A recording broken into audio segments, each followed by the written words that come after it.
Yeah. Charge glowing like the fridge at 3 a.m.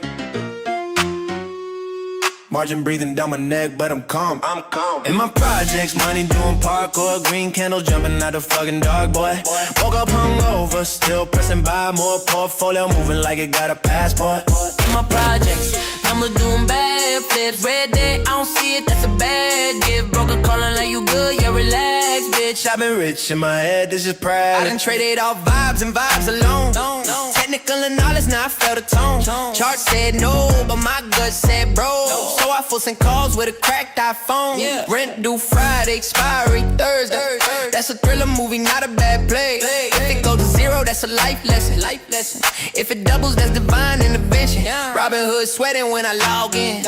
Account looking like a fucking heart monitor. Green, red, green, that bitch tap dancing. Still up overall, don't start the commentary. They said be careful, I said watch me. They said that's risky, I said probably. They said be careful, I said watch me. They said that's risky, I said probably. In my projects, money doing parkour. Green candle jumping out the fucking dark, boy. Woke up hungover, still pressing buy more. Portfolio moving like it got a passport. In my projects, numbers doing bad flips. Red day, I don't see it, that's a bad gift. Broker calling like you good, yeah, relax, bitch. I've been rich in my head, this is practice. Traded through the hangover, vision blurry. 5% down, that don't worry me. I done lost more drunk at a blackjack table. At least these losses downloadable. Group chat yelling, sell it in caps. Same dudes panic, last time it snapped. I don't chase tops, I don't fear drops. I buy the dip, like it owes me props. In my projects, money doing parkour. Green candle jumping out of fucking dark, boy. Woke up hungover, still pressing buy more. Portfolio moving like it got a passport. In my projects, numbers doing bad flips. Red day, I don't see it, that's a bad gift. Broker calling like you good, yeah, relax, bitch. I've been rich in my head, this is practice. Still trading, still delusional, still profitable, spiritually, yeah. Oh, brother, oh, brother, oh, brother. Good morning, and welcome back to another episode of the Matt Kohrs Show. Happy February. Goodbye, January. Hello, February. Hello, Monday. Happy Monday. Folks, thank you so much for being here today. Who do we have? And good morning. What do we have? Cheeto Does, The News, Clown Baby, Cheeto Does again, Supernova, Missouri, EGF, Ubuk, Dang Slow, or however you say that, Hang Slow, Dang Slow, whatever your name is. Uno Momento. Good morning. Happy Monday, everyone. Happy February, everyone. Folks, when I left you, the whole situation was nothing but a debacle. That is the only way we could describe what happened on Friday. It was supposed to be a beautiful TGIF. We were supposed to easily make money. We were supposed to lock in the week, in the month with a lot of attendees, run a payday Friday, and it was supposed to be good. But I suppose the market gods and my personal lack of discipline had a completely different idea for the day. And I guess when you mix the concept of the market gods making a mockery of you with getting tilted, spiraling, like I said, giant lack of discipline, the situation is not good. As I promised you, I posted my results. Those are up there. They're live. You can see it. It's on my Twitter feed. Feel free to fact check me on this one. But I don't want to bury the lead. I don't want to make this seem more dramatic than it has to be. I did conclude the day on Friday in the green. I lost my new eval accounts, and I lost my brand new funded accounts. I had funded accounts that were just starting that day. And then I had brand new evals with Take Profit and Lucid. So I lost all those. But my main Apex accounts, those 15 that I've been trading from October until now, are absolutely okay. I ended up making money on them. I maybe made 2.5. At one point, I think they were as high as 3.5, maybe even 4. So I ended up giving a little bit back in terms of my high water mark, but overall they were in the green.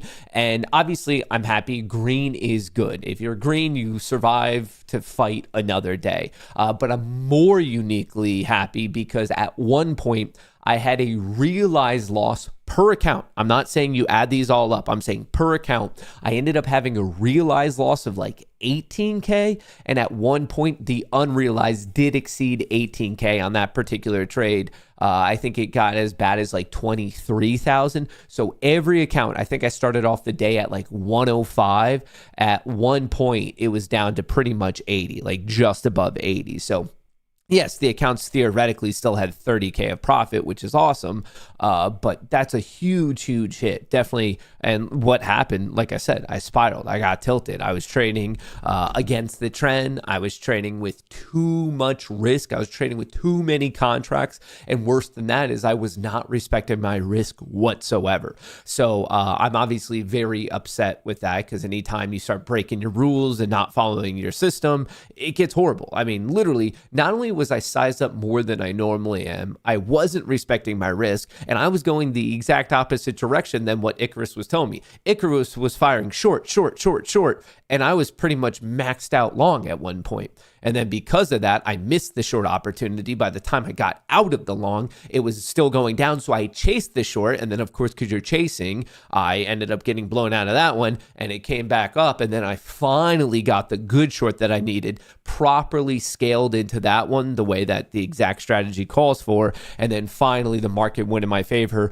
And obviously, knock on wood, because this one was probably a lot more, I suppose, luck than it was skill, but I did officially dig myself out of the hole. So I don't know why, but I'm at this point where seemingly like once every 4 weeks, once every 6 weeks, my brain just breaks. Like I feel like I have a multi-week stretch, 2, 3, 4 weeks, and then somewhere between 4 and 6 is where I break. Like I feel like I keep it together very, very well for about a month. And then there's just one day that, whether it's unwilling to admit I'm wrong, or maybe something as silly as like a messed up order or data drop, like messes with my psychology, but it feels like just like a little grain of sand gets into the computer system within my brain and messes it all up. So I just want to be open and transparent. It was horrible in terms of where the standard I hold myself to, like my own trading ability. From a financial perspective, it was fine. Technically, I did lose some money from losing those evals, but whatever. I could trade them again today. They're just evals. In terms of the main accounts, yeah, the accounts are actually at a new all-time high, as obviously I will show you. But it is very, very frustrating. And I think to maybe some of the newer people in the audience, when I say newer, I mean newer to the world of trading, it's probably like a head scratcher. You're like, well, hang on, like, how are you doing well? And then it like messes up and maybe it doesn't quite make sense. And then to the people in the audience who have been trading around the block, like maybe once or twice a year, you get it. You understand that trading in itself is easy. Like 90% of what you need to do with trading is related to discipline. The other 10% of like the technicals and like the functioning of the buying and the selling and what does this indicator mean, all of that, that's the easy 10%. That's the easy 7%. 7% is just your knowledge. 3% is just pure luck. And then the leftover 90 is all discipline. And like I said, I had these really, really strong patches of absurd discipline and everything's going well. And in reality, those are probably the boring shows for you where you're like, well, Matt just did it again. He got in with the trend. He followed Icarus. He moved his stop to break even and hit his target. And that's it. Like that. It's just almost like a lot of boringness. And then just every so often, and of course, like I wish I had a magic pill, a magic elixir, or I could talk to a genie about it to be always that disciplined. But just every so often, like something, and it's seemingly small things. And of course, you could, whatever, do a psychoanalysis of yourself. You could talk to a therapist of like, why did it break down in this event? Why did it break down in this event? And it's frustrating, I guess, to not completely be beating myself up here in self-criticism.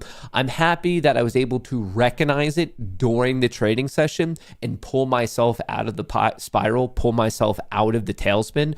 I don't think that's necessarily easy. I mean, historically, just based on my own trading career, it seems as if it takes more time. Like you got to calm down for the day, for the week, for the month, and then you can return. So I'm happy that I recognize the mental process that I was going through and was able to pull myself out of it during the trading session, which obviously led to me getting the money back. But what would have been better than that is if I never got into the situation anyway. I do appreciate some of the applause here of you guys saying, yeah, man, like that's good. That's awesome that you got out. But I would have much rather the conversation been like, yep, Matt just did his boring stuff again. So I suppose, I don't know. I'm kind of torn on it. Obviously, when you summarize it all, it's very good that it ended, obviously, in the green. But I guess I just want to continue to hold myself to a certain standard where I just like expect more of myself. So that was all on Friday. It was absolutely crazy. My worst trading day in a couple months now. But unfortunately, because of that, and I was so preoccupied with the market, we ended up not running Payday Friday. And I asked you guys, do you want me to run in the Discord later? Do you want to run it on Monday? And the overwhelming amount of you said, oh, no, let's actually just run it Monday. So I'm attempting to be a man of my word, and that's what we're going to do. So it's a Payday Friday, Monday. All you have to do is like, retweet, and and follow on Twitter. We're giving away 10 accounts. 7 are going to be given away in the Discord. 3 are going to be given away on Twitter. If you happen to be in the Discord or on Twitter, you're allowed to try to get in both. So we're going to do that. And because I feel bad, because like we had to, like I said, delay it, we're also going to up the stakes for the winning marble racer. So that's just a little bit of a thing that I could do. For my apologies for once again getting so tilted and delaying this. So yes, we're still giving away the quote unquote normal 10 accounts. 5 are going to be futures, 5 are going to be options via Trading Lucid, via Vanquish Trader. And then on top of that, like I said, just to me apologize, we're going to be upping the giveaway. So instead of $150 of cold hard cash to the fastest marble racer in all the land, we're going to be doing $250 of cold hard cash. Once again, I feel like it's the least I could do for trying to do a Payday Friday, me personally getting messed up and then it not going well. So like I said, just a little bit of an apology from me to you guys, the Goonie community. So we're going to be rocking with that. I hope that it's cool with everyone. And then, of course, since it is a new month, it is a new week, I want to do my best to get you guys ready for what you should be expecting this week. We have a lot of craziness in the overall market, especially in the commodities market. Bitcoin is getting its teeth kicked in as well. We're in the middle of government shutdown. You guys might not know this, but in real time, the government is shut down right now. We have a lot of major macroeconomic events this way. Manufacturing numbers, job numbers, an ECB interest rate decision. We have the unemployment numbers at the end of the week. And don't forget, we're also in earnings season. So between last week and this week, we basically have literally like a high majority of the S&P 500 reporting. So I want to get into that as well. And then from there, closer to the market open, I will be doing kind of just more of a quantified breakdown of what we see in terms of big money positioning, where we see the large open interest, where's their support, where's their resistance, and overall, what's the stability of the system, which you're about to find out is kind of lower, and it's definitely a day-to-day type of thing. So I hope everyone is feeling good. I hope you guys had a great weekend. I hope you had a great January. I hope throughout January and the weekend, you stayed a bit warm. If you're in New York City like me, it is absolutely frigid. I hope you made a bunch of money over the weekend. I hope you got some rest and relaxation, because not only are we kicking off a new week, but we're kicking off a brand new month where, fingers crossed, there's going to be quite a bit of trading opportunity. If you haven't already, if you want to help me out, don't forget to like, subscribe, turn on those notifications. And with that being said, I should probably do my job here. Stock futures fall after silver and Bitcoin sell-off. Questions loom over the AI trade. So as you can see, there's a lot to get into. So the SPY early this morning, around 4 a.m., was at the low from Friday, and we're slowly but surely recovering. The NASDAQ is still actually below its low on Friday, but once again, it's recovering. Gold and silver took a sizable hit on Friday. If you saw the update video yesterday, you know that in one day, in a 24-hour period, the market cap of gold and silver combined lost $10 trillion. I'm not saying million. I'm not saying billion. I'm saying trillion with a T. In one 24-hour period, from the lofty heights that gold and silver were squeezing to the extreme that they were down on Friday, within a 24-hour period, they were down $10 trillion combined. Once again, this sell-off is coming from an all-time high. It's not like they've been getting beaten up and it got worse and worse and worse. Once again, it's like an extreme overreaction to the upside. So as you can imagine, we're having an overreaction to the downside. A little bit of weakness this morning, a lot of movement, a lot of volatility. But remember, it was Thursday of last week that we were talking about silver trading at 115, 120. Now it's trading just below 82. And at one point, gold was above 5,000 and now we're at 4,700. And then also Bitcoin getting completely beaten up not that long ago, trading at 90,000, now currently trading at 77. So it kind of depends the point that you're measuring it from to say, okay, like what's the best? Measurably, Bitcoin is the worst. Well, I guess you could say the sell-off in silver was the worst if we're just looking at like Thursday till now. But if you're looking from the start of the year till now, gold and silver are still up just below 10%. The SPY and the Qs are still green on the year, and it's actually only Bitcoin that's down. And the last time I checked it, it was down about 12% year to date. So once again, depending, like if your question is what's the best, what's the worst, it is somewhat dependent on where you're choosing to measure it from. But across the board, I think it's safe to say that there's quite a bit of frothiness in the system now. Is this going to load? Maybe yes, maybe no. What's going on with my Chrome page? Silver recovers after last week's historic plunge. Gold ticks down. So this is a look at silver. From the start of the year right here, this is December 31st to the tippity top, it was up 71.6% year to date, which is a crazy gain in 1 month. That is insane. And then from that tippity top to the low on Friday, it was down 39%. To the low in the overnight session last night when we were sleeping, it was down 41, and it is currently down 33. So I know that's extreme, but remember, as I already alluded to, it is actually still green year to date. It's actually up 13.5% year to date. So I know that's brutal, but also from where we've started, it's up. And then also just from where we've recently been, it's up. If you ask me, obviously, I'm not saying that there's any business connections or anything like that. This reminds me a lot of the pump and dump that we saw with AMC. It reminds me a lot of the pump and dump that we saw at GME, where it had a big foundation, started to build up, got absolutely crazy, and then it's getting to such an insane level that people have never talked about the market to you ever are starting to bring up, hey, did you see what happened in gold? Did you see what happened in silver?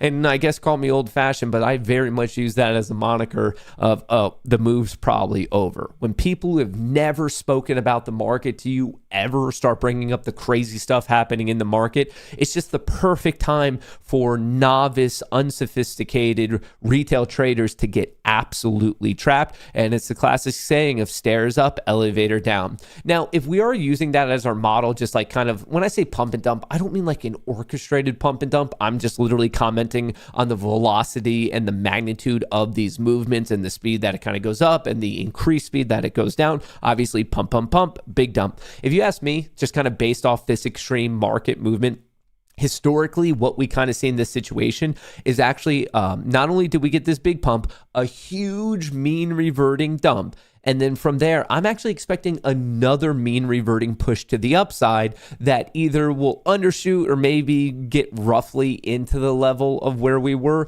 And then when that starts to break down, and I'm calling it out now, February 2nd, it's the next breakdown that I think is going to be the dagger in the heart for this particular move. Now, unlike GameStop and especially AMC, where I think they have no future, I very much gold and silver are very much going to have a future. It's just more of on this particular move, I think it's going to get get another hit, and then that's going to cause it to be calm for a little bit after that. So I don't think they're going to go completely to zero, like, for example, AMC is basically at now. But I don't think that I would want to be investing at these levels. If we start to show strength, I wouldn't mind an active trade long to the upside, ride that trend as long as I possibly can. On a bit of movement in my favor, I'd be moving my stop to break even. And then on the breakdown, the next time we start to fall over, that's where I'd be attempting to lock in my profits. So I like it for an active trade to the long side when we see some strength. And then actually when that breaks down, I actually really like that for an active trade to the south side, to the bearish side. Once again, on either of these directional moves,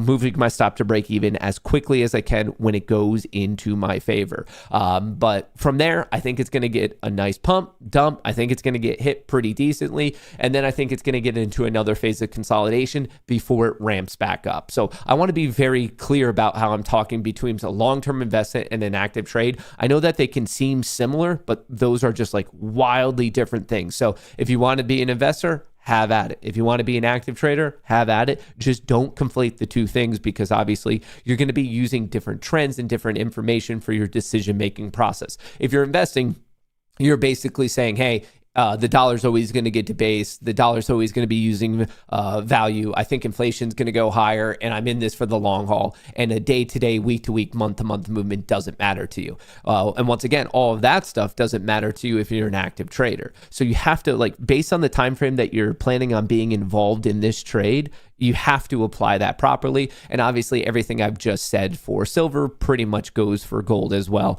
Since the start of this year, gold at one point was up 29% from that tippity top to where we bottomed out on Friday. It was down 16. The overnight session, it was down 21, and it's currently down 16 from that all-time high. But it is similar to silver. It's still green on the year. It is actually up 9% year to date. So extreme movements in both directions. And I just want to echo this because I think it is important, whether you're an investor or a trader. You can make money in both camps, but don't, I guess, fall into that pitfall of kind of using reasoning from one camp for being in the other camp. If you're an investor, use things that make sense for being an investor. If you're a trader, use the related time frames and indicators and information that relate to being a trader. I see a lot of retail traders, especially ones that are newer to the game, attempting to kind of almost like cross-pollinate that reasoning. So I just kind of want to be a little bit echoing a little bit of advice on that one.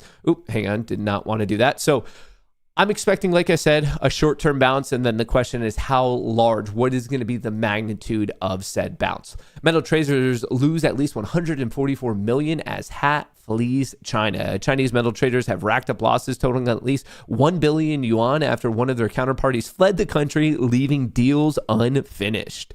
A metals dealer was central to a network that helped SDIC subsidiary boost sales via irregular deals that skirted government rules. Regulators have been particularly bothered by so-called circular trading, where companies buy and sell the same asset among themselves to create the illusion that revenue has been generated. So there's already a lot of stuff going on with this. So please be careful. As much as the market's been insane, I think it's going to get more insane in the world of precious metals. Bitcoin steadies after flirting with lowest of second Trump term. So Bitcoin getting absolutely destroyed. We almost took out the technical low from April, right around 74,000. It technically didn't breach it. And from here, I'm sure there's a lot of questions of, is this a double bottom? Is it going to bounce? Is it going to break? And in all reality, no one on this planet knows. If someone could predict with 100% accuracy, they would literally be the most wealthy person in the world, because they would just leverage it up and get all that money. All I can tell you is we're at a key level of support.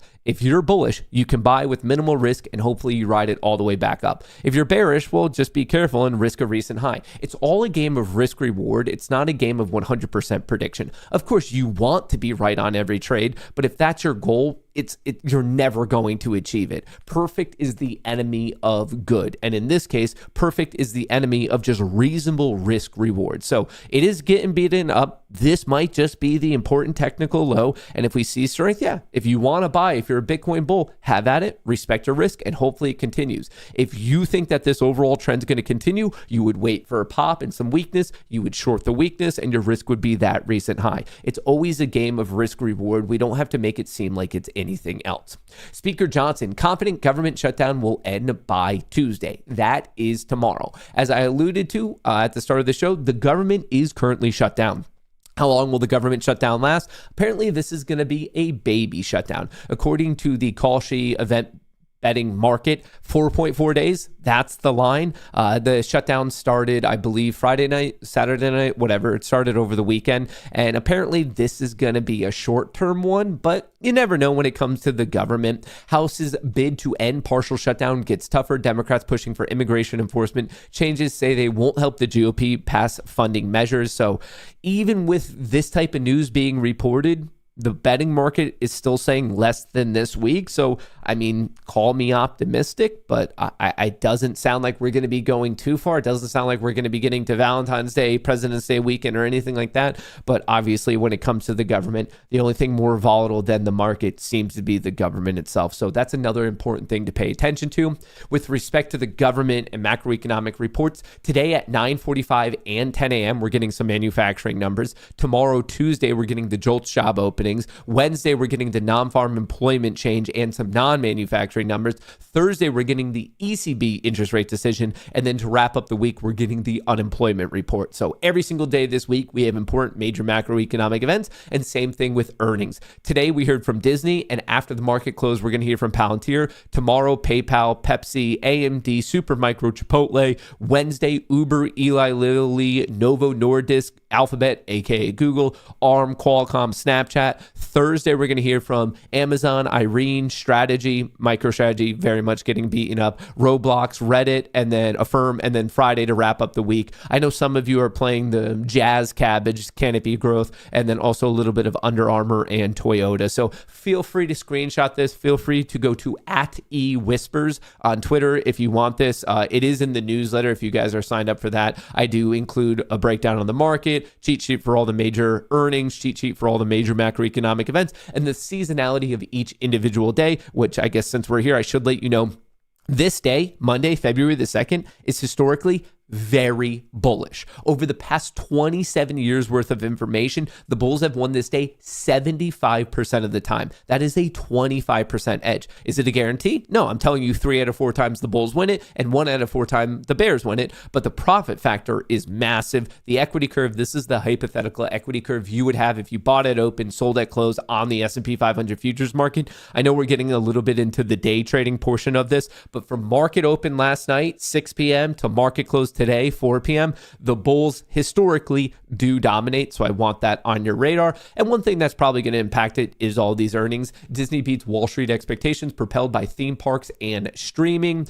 Even though it doesn't have earnings, it is still important news. NVIDIA shares are down 2% after the report that OpenAI investment has stalled. Over the weekend, Jensen, the CEO, when referring to OpenAI and Sam Altman, said that the money, the billions of dollars, right here, the 100 billion, was not a commitment. So a little bit of strange movement there. Oracle dips 3% after announcing a $50 billion fundraising plan. So basically just at the market offering. And SpaceX is in advanced talks to combine with xAI. So I know a lot of you, when I was asking you last week, for the IPO market this year, you have OpenAI, you have Anthropic, and you have potentially this combination of SpaceX and xAI. Many of you responded that the one you're most interested in is SpaceX. And I'm here just to let you know that that potential offering is getting that much sweeter because it's not just a space company, but it's also now a major AI play, potentially. So I just wanted to put that on your radar just because many of you seem to have interest in it. So just wanted to let you know about that. Now, coming back to the overall market for our trades, well, the first things first, I need you guys to answer this really, really quickly. I didn't realize what time it is today. Market open. I need you guys to answer this poll as fast as you can. So what I'm asking you, and if you're on Rumble, you can comment this right now. Market open. Are you bullish or are you bearish? I'm talking the first 30 seconds, the first minute of the day, as we like to do, especially when we're messing around with the Vanquish. You guys were right. You guys were right on Friday. I made $1,500. It was the easiest $1,500 of my career. So we're going to run it back again today. I am talking for the first minute of the day, from 9:30 to 9:31, from 9:30 to 9:30. Do you think the overall market is going to pop? We're talking like the first minute. Which direction do you think it goes? I need you guys to tell me. You guys, I appreciate it. You helped me on Friday. Can you help me again today? Bullish, bullish, bullish. Okay, and then you guys are voting bullish as well. So it seems like both chats are in agreement here. So what we're going to do, market, we're going to do 10 of these. All right, let's see if we could get this in. Confirm and send. Okay. All right, so basically, as soon as I see it, we have 20 seconds for this to get going. I'm going to quickly do a market order. Whatever I get to fill at, I'm adding $1.50 to it, and we're going to see if we can get another 1.5K. All right, hang on. Let's get ready. 3, 2, 1. All right. Go. Okay. Close with single order. Average fill. 1080, 1130. Okay, confirm and send. Create order. Boom! Boom. How easy was that? How freaking easy was that? You guys are the best. I get it. I know every once in a while I give you guys a hard time. That was so stupidly easy. Folks, I don't even think that took 15 seconds. I think the longest part was literally me putting in the orders. Boom, 1,500. I explained it. You guys vote the best chat. You guys are the best chat in the entire game. Thank you very much for an additional 1,500, which is bringing the chat's running total to $3,000. Thank you. And on that note, dingity ding ding ding, the world's largest casino is now open. Best of luck to all. Play responsibly, and if not, have fun. I don't know which one was the easiest 1,500 of my life. Was it Friday or was it today? That's what we're going to have to bring that up. We're going to have to run the tape, but you guys were right. I asked you for which direction does it go. Rumble got it right. YouTube got it right. You guys were simpatico, and it made me 1,500, which means we officially have the money to do today's Payday Friday. So thank you for that. Very quickly, let me get this. I'm not doing any futures trades yet. I want to see how things either do or don't open up. My bias remains bullish, but the situation is weaker than last week. I'll still be buying the dips, but if things get worse, I will be cutting bait quickly. Godspeed. Okay. So if you're in the Discord, I just finished up coffee thoughts. By the way, folks, like I said, if you weren't here at the start on Friday, I wanted to do a Payday Friday giveaway. The market got the best of me. I didn't have the time to do a Payday Friday giveaway. So instead of that, we're doing a Payday Friday giveaway on a Monday. Feel free to like, retweet, and follow. We're giving away 10 prop accounts. And also, instead of the $150 of cold hard cash, as an apology, I'm giving away $250 of cold hard cash because I know you guys were probably sitting there all stoked for Friday, and then it was me and my own lack of discipline and my horrible trading that stopped it from happening. So I take fault for that. It's 100% my fault, and because of that, I just want to apologize. So we're going to be upping the giveaway. We're going to be running it between Twitter and Discord. If you're on Twitter and Discord, you can double dip. You can be in both. My goal is to run this around 10:30 this morning. So I just want to let you know, yes, Payday Friday today, Monday, is running. Obviously, Lucid is going to be one of the partners. Trading Lucid, this is for futures, and right now code Goonie is going to get you a pretty sick discount. If you look at the 50K account all in on the Flex, this is actually the cheapest offering, so I just want to put that out there.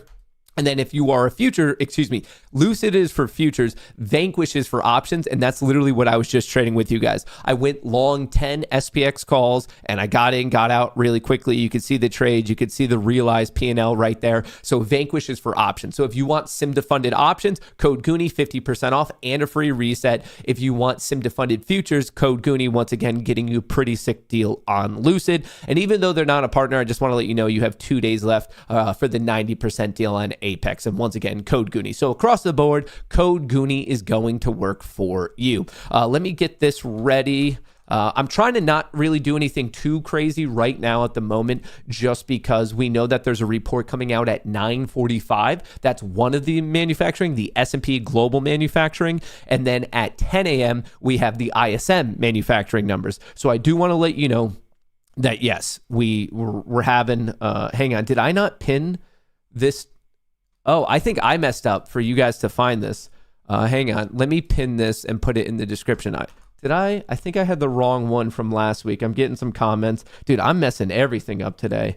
But I guess I'm just so stoked about how much money you guys already made me. All right. So let me properly copy that. So, all right, I'm currently pinning the giveaway link to the top of chat so you don't have to go through all that arduous labor of finding my Twitter account, which is not that arduous. But anyway, it is now pinned to the top of chat. So if you had a tough time finding it, my apologies, but it is there now. Pinned to the top of chat in the description of the video, or you could just go to my Twitter page and it should be somewhat easy to find. But for some reason, it is not populating on Rumble. Do I need to reload this?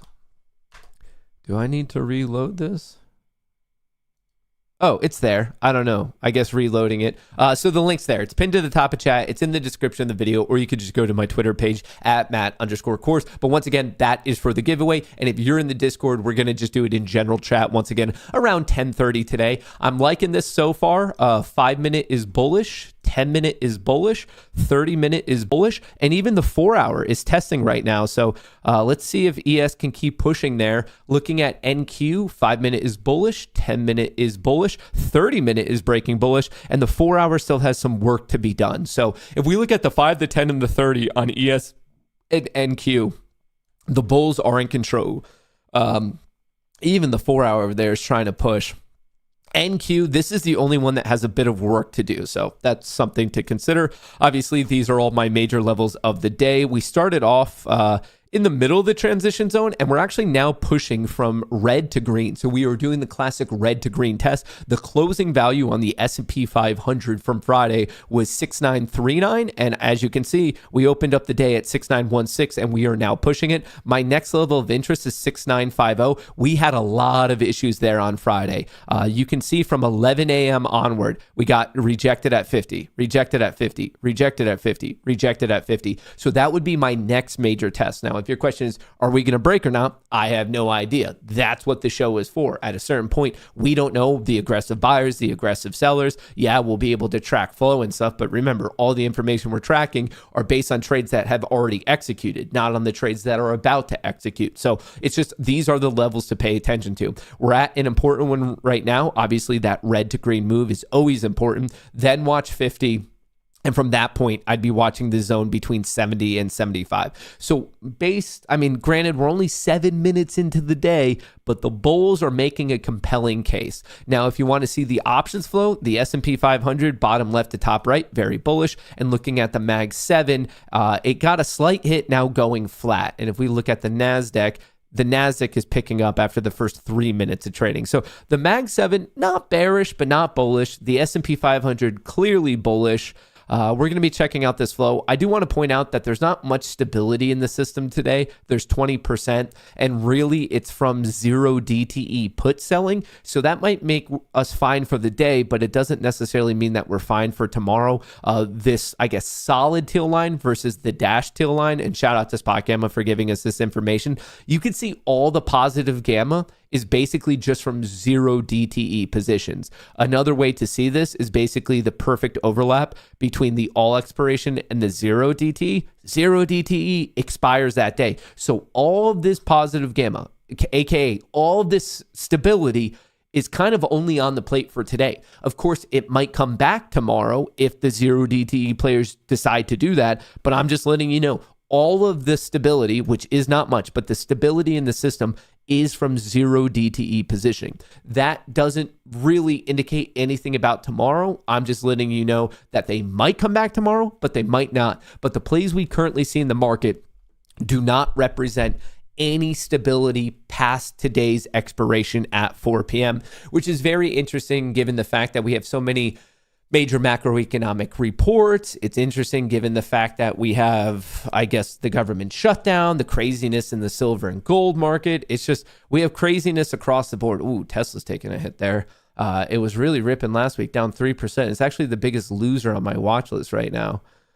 So I just wanted to point that out, that we don't have much stability, and the stability that we do have currently is based on 0 DTE positioning. Now, of course, they could choose to make more for tomorrow, for the remainder of this week. Yes, the situation is dynamic, but I just wanted to really get that on everyone's radar. 5 minute, 10 minute, 30 minutes bullish, 5 minute, 10 minute, 30 minute is bullish. Look at that. We had the overshoot the retest. Let's see if we can hold the 1 minute EMA cloud. This cloud right here, I get this question a lot when it's green, it's red, all these lines. It's just exponential moving averages with the difference in between the lines colorized for a very quick visual cue of is it bullish or is it bearish based on that exponential moving average. So anyway, the 1 minute, it was bearish. It was below. It's getting above. We overshoot. It happens to be the red to green test. We're now testing that level again. It might just be a higher low setting us up for 69.50. I do want to remind you in 5 minutes, we're going to be getting some of those manufacturing numbers. So please keep that in mind. What time? Did I misdraw this? I did not. Okay, so we already took out the overnight session high.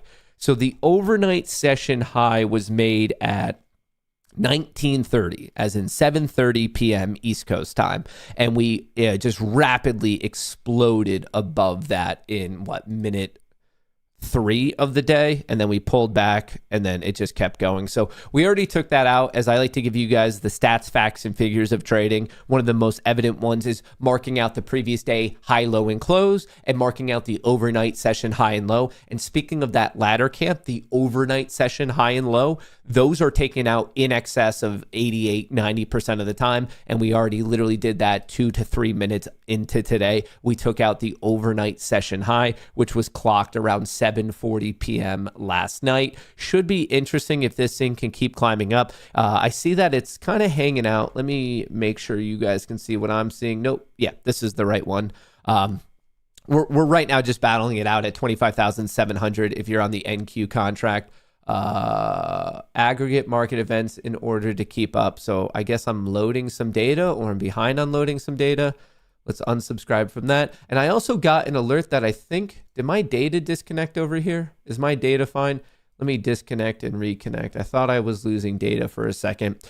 Little bit of a funny story. Generally, I come in here with you guys and tell you, look, I was good. I didn't break any of my rules. But as you can already see, I actually did break my rules, and I already have some trades in.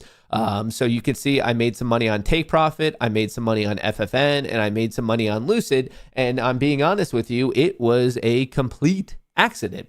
At market open, I've been working on a new trading strategy for market open, which in my mind is 9:30 for regular trading hours. I made a coding error, and I accidentally did it as normal market open, which is 6 p.m. the night before. And then on top of that, not only did I get the timing of it wrong, and that was the difference between using the daily bar and a hard-coded time, i.e. 9:30, but I actually was not even applying it to a SIM account. I was applying it to one of my copy trade accounts, which copied it to all these other ones. So it was bad, but I mean, it wasn't that bad because obviously I made money, but it was a little bit, I guess, silly. It was an oversight. So I guess luck was once again on my side. So as you can see, it was applied to my new take profits, it was applied to my new Lucid accounts, and it was applied to my new Apex accounts and my new FFN accounts. It did not persist to my main Apex accounts that I've been trading from October till now. So generally, I like to start these off and tell you guys, look I've been good. I was following the system and I was following my rules.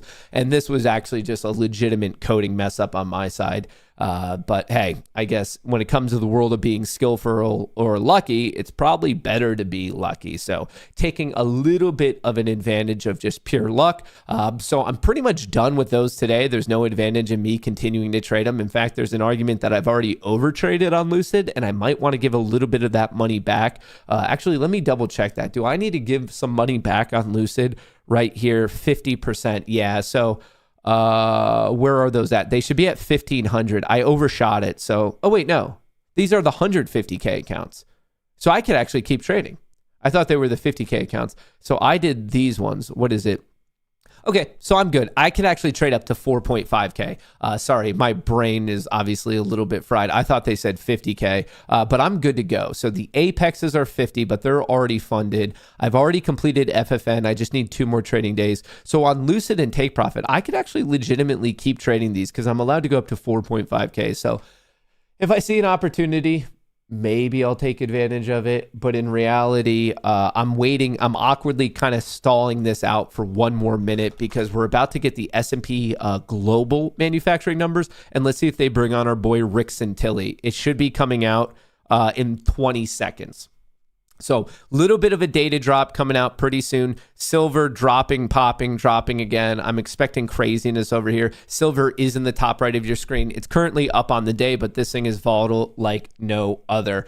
All right. The date is coming out in 10 seconds. I'm curious if they're going to bring our boy Rick on. From the $30 all cash offer for the entire company that's in place now. Where's our boy Rick? Or simply go to this vote. Where's our boy Rick? Now, the hope on the Paramount side, I think, Matt's brain is on the fritz. When is it not on the fritz is my question. They will essentially get the antitrust when is it sign-off not here in the US on the prior fritz? To the vote. Silver getting Not sure clocked that on will this, happen. actually. It would be seen certainly as a positive word to happen because you say on one side, hey, we've already got regulatory certainty here. Now, not in Europe. All right, the not by data the state is out. AGs who may come to play here, but nonetheless, what are the seen as results? Important.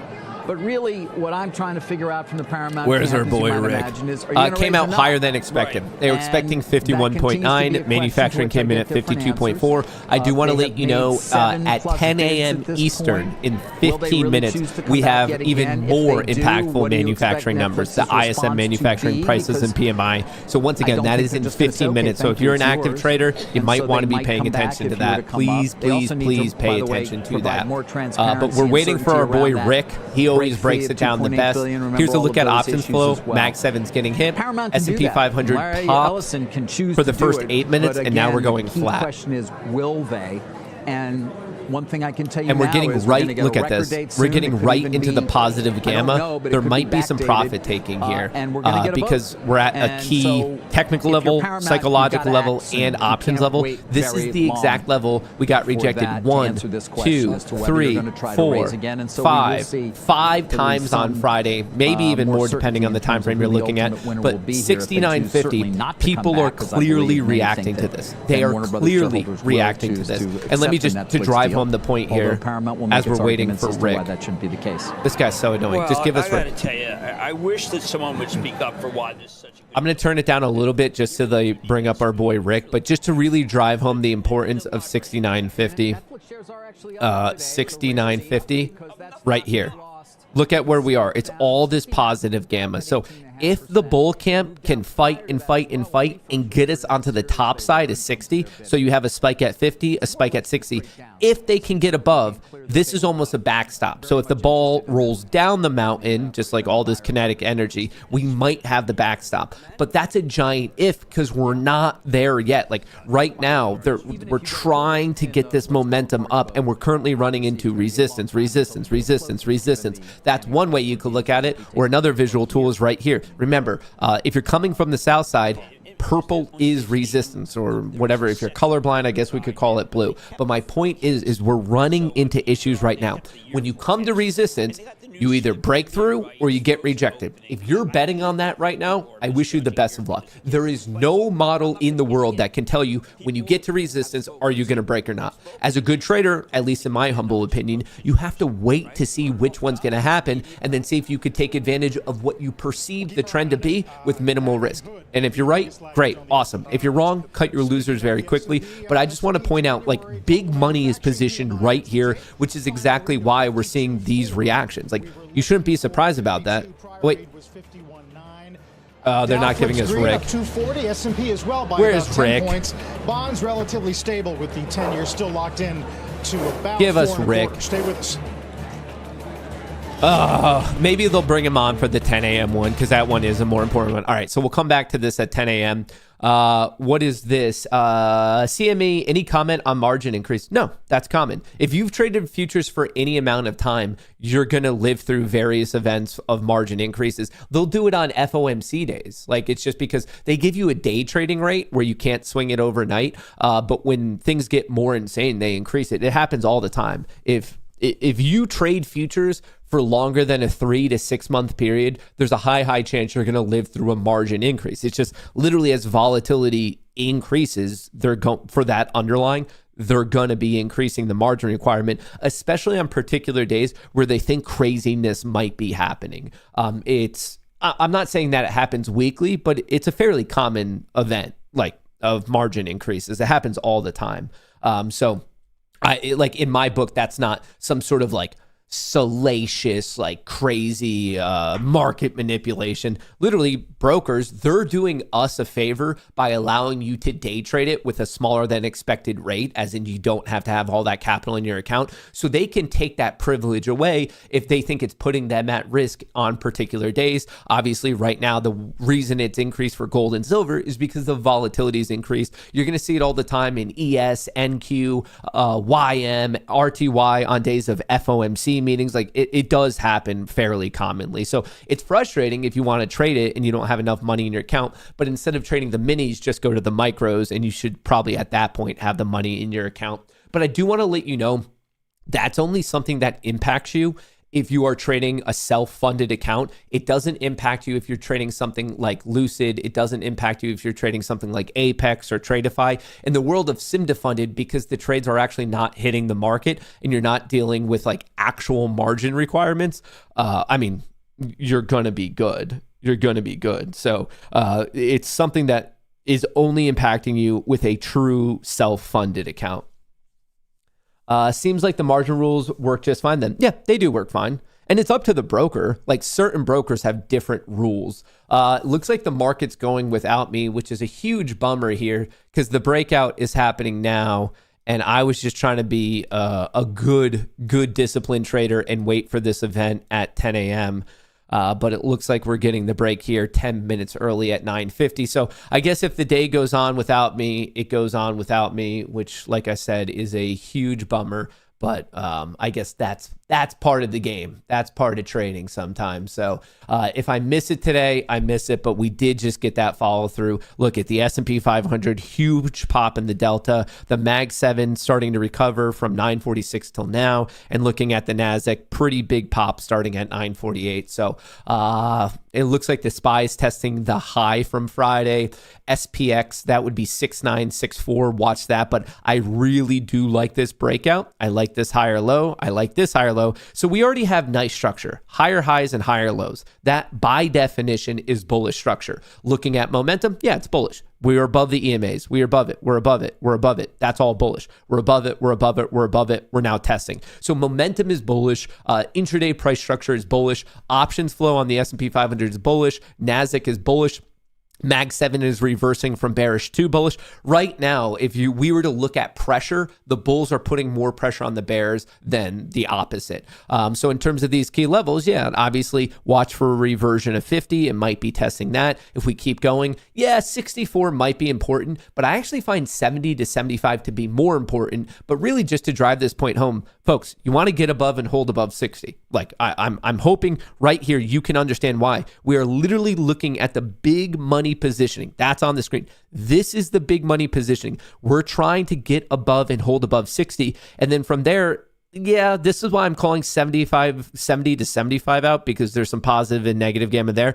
But really, like if you have a bit of a larger time frame, 85 is in the cards today, folks. Like pointing that out to you right now. And then, of course, since the situation is dynamic, but look at that. So some people are coming in 70, 75, 80, 85. So really, I mean, that's a large range, unfortunately. That's a lot of positive gamma. 65 is right there. That's the breakout. So you have some 0DT calls that are going for the breakout high of Friday. And then we run into this patch of positive gamma. So just be a bit careful there. Expect price to slow down. And then there's a ton of positive gamma above 7,000. I mean, look at how much positive gamma we have all the way up to 7,050.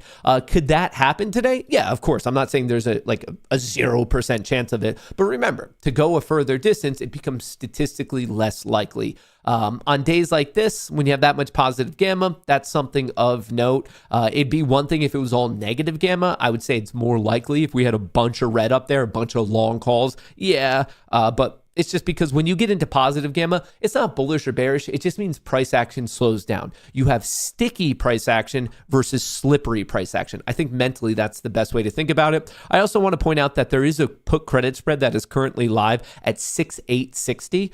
So if you happen to sell out that level or below, a huge congrats to you because you are seeing that support. But if you're trying to trade this, don't be surprised if we get this retest. I mean, this pop here in this 1 minute was because of some big size in the S&P 500. More specifically, it was a lot of 0 DTE call buying and a lot of 0 DTE put selling. And then a couple minutes later, it was reverted. So it was someone either moving around some big size and whatnot. So I'm going to be paying attention to this flow. I do like the recovery in the Mag 7. I do like the momentum that we're seeing. And it's really just a game of watching these key levels to see if you can get in with reasonable risk to reward.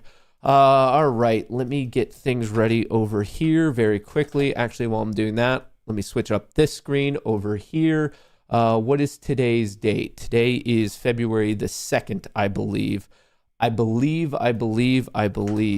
Looks like silver is getting hit pretty viciously, I might add. Pretty viciously, I might add. All right, 9:55. So the next report, I did do some trades last night by accident, kind of, but whatever. They made me money. I haven't really done anything quite yet today. You guys helped me secure another 1.5K. You guys told me at market open to be bullish. Rewind the stream. You guys told me bullish. I took bullish, both Rumble and YouTube. We took it. 1,500 locked in. It took maybe 20 seconds. So this account's looking good. You helped me on Friday. You helped me again today. So I'm going to take those numbers. This, what you just saw was Vanquish, sim to funded trading for options. And then Lucid is sim to funded for futures. So if you like trading both, have at both. If you only like one, have at that one. Code Goonie is going to get you the good deal on either. You get a nice, what is it, a 40% discount with Goonie right now. That's the current Lucid deal. And then 50% off and a free reset on Vanquish. So that's pretty sick. And obviously, we're giving away some accounts today. Payday Friday, running it on Monday because I missed it last Friday. So 10 prop accounts. And instead of $150 of cold hard cash, because I missed it on Friday, we're doing $250 of cold hard cash today. So if you want to be entered in that, there's going to be 10 people, 10 participants. We're doing it between Twitter and Discord. If you have Twitter and Discord, you're allowed to do both. And if you're not yet in the Goonie Trading Discord, go to goonietrading.com to sign up. All right, we are trying to be our best to be patient here. We're just waiting. I'm looking for that retest of 50. No surprise that the market is... We got the pop. I mean, you can literally see the trading. This is what happened. If you're wondering why price is coming down, map it over with what happened in options. Huge spike. It didn't hold. And then we got reverted. So we're just waiting. Someone just asked me for technical analysis on silver. We can do it, but it's going to be the same as any form of technical analysis in reality. The momentum was bearish all day Friday. And look at all these spikes, rejected, huge vomit, rejected, bigger push, rejected. Right here, up, rejected, switching bullish, but that's now failing. So at this point, based on the 5 minute, based on the 10 minute, based on the 30 minute, I would only be looking for short positions because the momentum is all bearish. 1 minute is bearish, 3 minute is bearish, 5 minute is bearish, 10 minute is bearish. After a fail to go bullish, 15 minute is breaking bearish, 30 minute is bearish, 4 hour is bearish. What I see no reason to be bullish as an active trader right now. I'm talking about like what's happening. I gave you the time frame. So as an active trader, I'd be looking for a bearish position.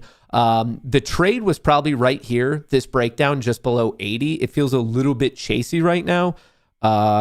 Like where if I had to trade this and I wanted to be bearish, somewhere between 79.50 and 80.50, it's this zone. You want to take this breakdown of the fresh lows because right here we had higher highs, we had higher lows, but the structure failed. So we had this bear channel that broke down. So I would have taken the short here, either risking 81.60 or risking 81.1. And obviously, based on that risk, you would want to size it accordingly. But I wouldn't be chasing it now. I would want to like wait for some sort of pop up that fails. I wouldn't just arbitrarily chase it down because personally, for me, when I chase things to the north side or the south side, but like by definition, I am chasing, I don't like it. Like it generally does not end well for me. So I think the trade was in here, specifically at 948, 949, 951 in this junk, especially on these failures. So this failure, 48 to 49, this failure, 53 to 54. That was the point. And then you had all these reasonable risk targets. And at this point, now that it's gone in your favor, you're moving your stop to break even and riding it as long as you can.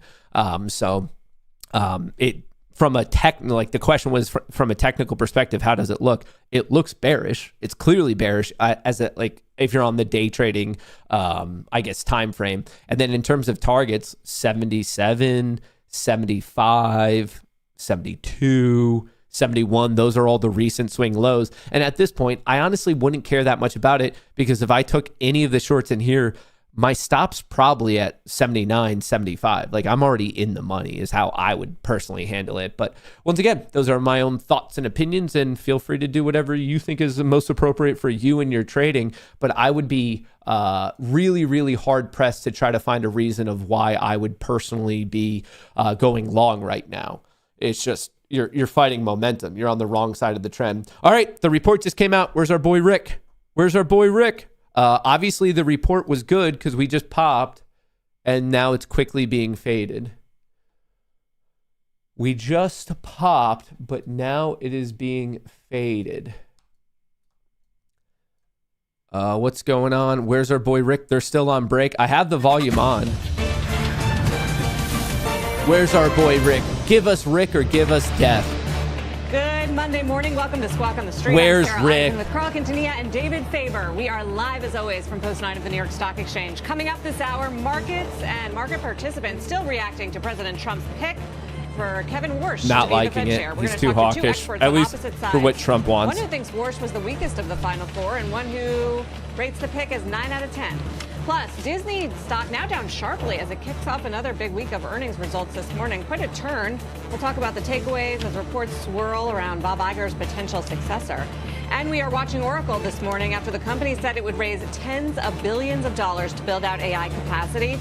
We'll talk about what that means for shareholders. Another turn in the stock. That one is higher. But guys, on the Warsh front, David, you always ask me about the size of the balance sheet. So we're going to dive into reaction in the markets and the balance sheet. Just want to show you what's happening with some of these moves in precious metals, they're not for going instance, over the and what's manufacturing happened just over numbers. the last week or so. Major liquidation, sell-off mode for gold, Here's for bookmap for silver, NQ. which is quite dramatic. A lot of the sort of leverage positions coming off here. Bitcoin has sold off. I mean, this is just a one-week chart, which shows you a big dip. Is it the Warsh pick? Is it something else? They're really not going over the manufacturing numbers. The PMI was higher than expected. Prices was lower than expected. On the screen now are the results from that 10 a.m. Printing reserves to initial buy reaction was a bonds pop, and a drop, and now we're going flat. money into riskier assets. That's basically what an expansion of the balance. It's the Fed injecting liquidity.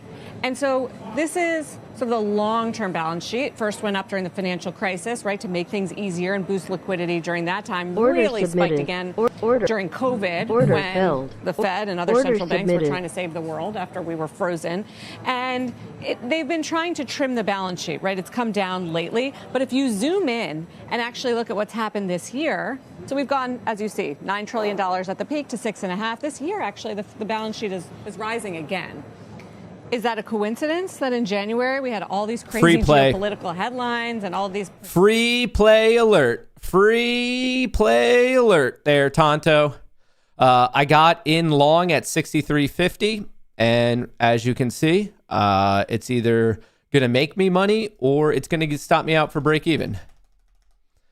Part of me does want to take on a little bit of risk and give it to maybe like 45, or do I see anyone lining up there? I see resistance at 800. All right, what's it, 40? Like I said, I'm going to give it 45, so never mind. I have to take back, I already said it, though, is the issue. Is I already announced free trade alert, so I kind of feel bad about that. All right, I can't take back what I said. We're taking all risk off the table. It is, in fact, a free trade alert. Sorry for the confusion. Long at 63.50, stop at 63.75. We're ripping it, and if it goes, it goes, folks. I don't know what to tell you.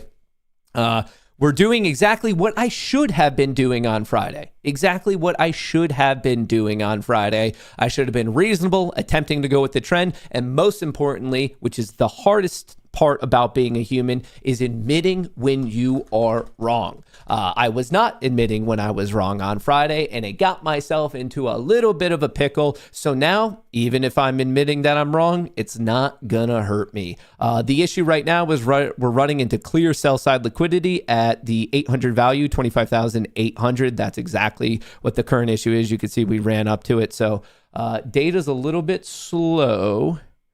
Data's a little bit slow here. So what we're going to do is kill this program. We're going to kill that program. And we should be, we're knocking away at 800. We're knocking boots with 800. Let's see how this goes.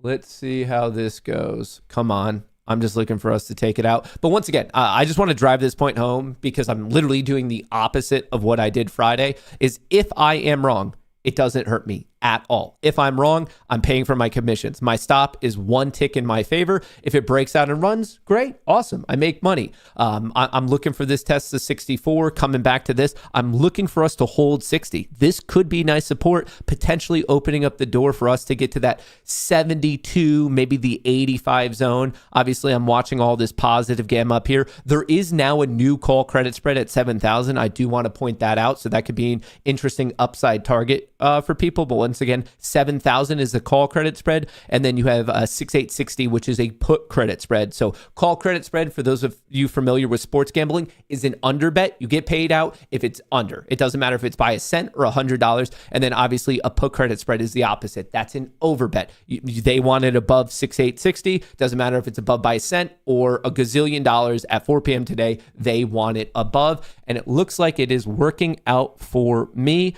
All right, I'm moving mine up a little bit more to guarantee myself, I don't know, a bit of money.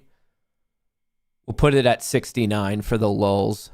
All right, stops at 69. I'm about, 6 points in the money. So no matter what, I'm making $100. If it's a runner, it's a runner. I guess maybe I should find the level that I want to realistically dump this at. Oh, brother. Okay, so I see a little bit. All right, let's mark out some of these highs. 68.60, that's interesting. That's interesting. That's interesting. And that's interesting. All right, so the first thing I'm really paying attention to is 68.60. That's what I'm watching, and I'm sticking to it. So once again, to clarify, why am I in a good mood? Well, first of all, I'm happy I followed my plans, but most importantly, I put my stop to break even. So it's all a game of you never know as a trader when your brain is gonna break. As much as you might have felt fine that morning, or maybe you didn't feel fine that morning, you never know when maybe just the littlest thing is gonna be messing you up. So for me, to protect myself against myself, I cannot stress this enough. My stop is in the money. Worst case situation is I make $100. So now I don't have to worry about the downside. Now I can focus all my mental energy on handling how I actually want to get out of this, which is really, okay, at this point, that's pretty easy, because even if I make the worst decisions ever and I don't get these levels right, or if I mess something up, whatever. Okay, I made some money. So when the question just becomes how much money are you going to make, your life becomes easier. It's all about protecting the downside. It is 100% all about protecting the downside. And as I say that, actually, Piper just fired. If you are in the Discord, Piper just fired. I'm double checking it. So once again, if you're in the Goonie Trading Discord, Piper, which is an idea of momentum, especially for options, technically today it's a put credit spread, that just fired. I didn't take the trade myself, but I might be interested in it. Hang on. Let's see. Let's see if I want to take the trade today. Here, while I'm doing this, you guys can watch my position for me. Let me know if anything crazy is happening. Let me know. Oh, brother. Oh, brother. Oh, mother. Oh, brother.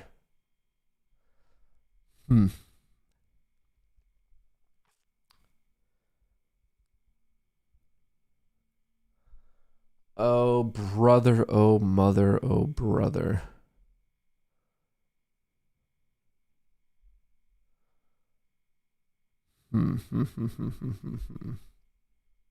How are we looking? How are we looking across the board? We are looking somewhat decent. Let me look at SPX.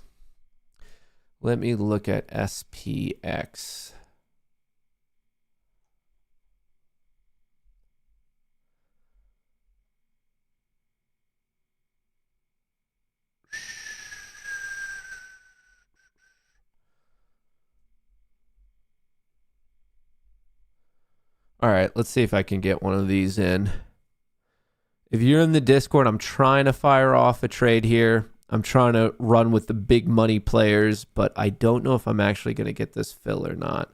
It should be giving me a fill any moment. If I get a fill, I'll let you know. I'm just waiting on it, but I'm trying to do something somewhat equivalent to Piper. So once again, that's for options.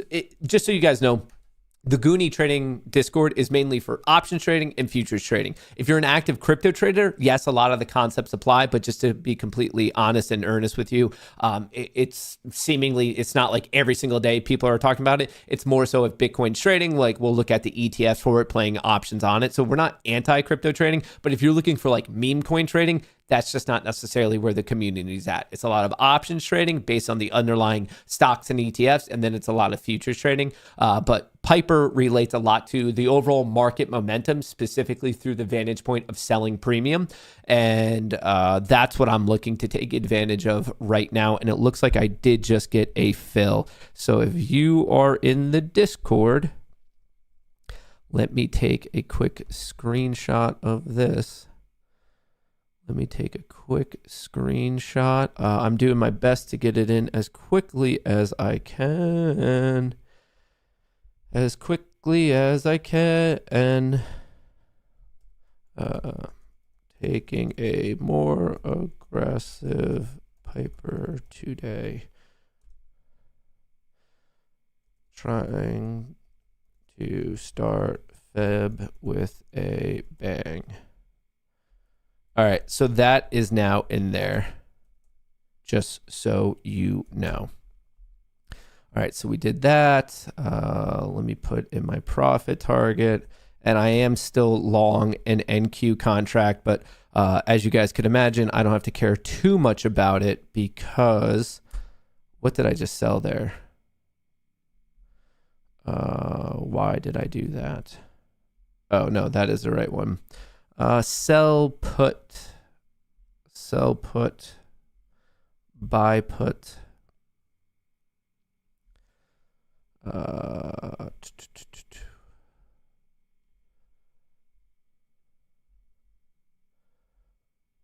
Okay, we did a little bit of that. We're just managing everything. How's my position doing for me, folks? Oh, we're cruising. Oh, question. Question. I was talking to ChatGPT about this shit. These stops, how do you get the stop or the profit take to not only show you just that it's a stop, but to show you the ticks and the P&L of it? Is there a way where like in here, P&L line, is it this? No. Is it lines? Solid, limit orders, solid. So I'm seeing the line style, but profit, is it here? Like, how do you get it? Do you guys know what I'm saying? Like right here, it just shows one sell stop, but how do I get it to either show the currency, the ticks, or both? Does anyone know this off the top of their head? I was talking to ChatGPT, and ChatGPT was basically saying like, it's super simple and I'm fucking stupid for not finding it. But like, here's the style, solid, like, but that has nothing to do with what it's showing. Do any of you? I would like to see the P&L on the stop. ATM strategy identifier. Oh, it's an add-on? It's an oh, someone is saying ATM strategy identifier add-on. So it is an add-on. It's not like, am I crazy for thinking that it should literally just be in properties? It's in general. ATM, this one? Dana Lewis, am I crazy? Because I see P&L display predefined, scale quantity, show realized P&L, win, flat, no, auto scale, selection. Which one is it? Dana Lewis. Where is, are you talking about this general?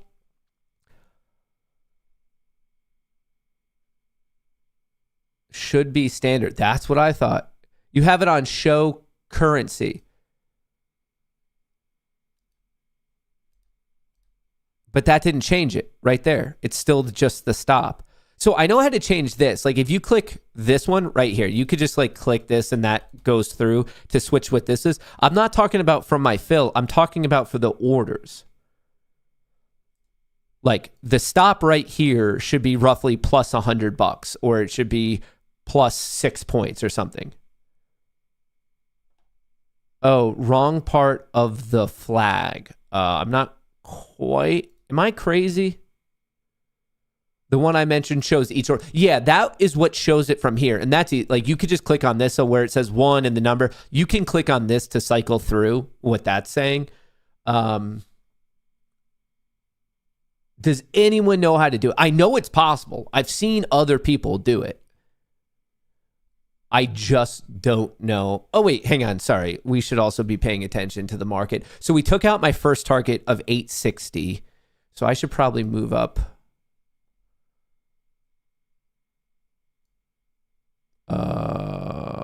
How do I guarantee myself?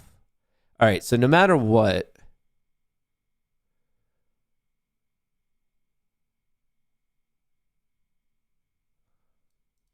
okay. No matter what, I am making $1,000 per account.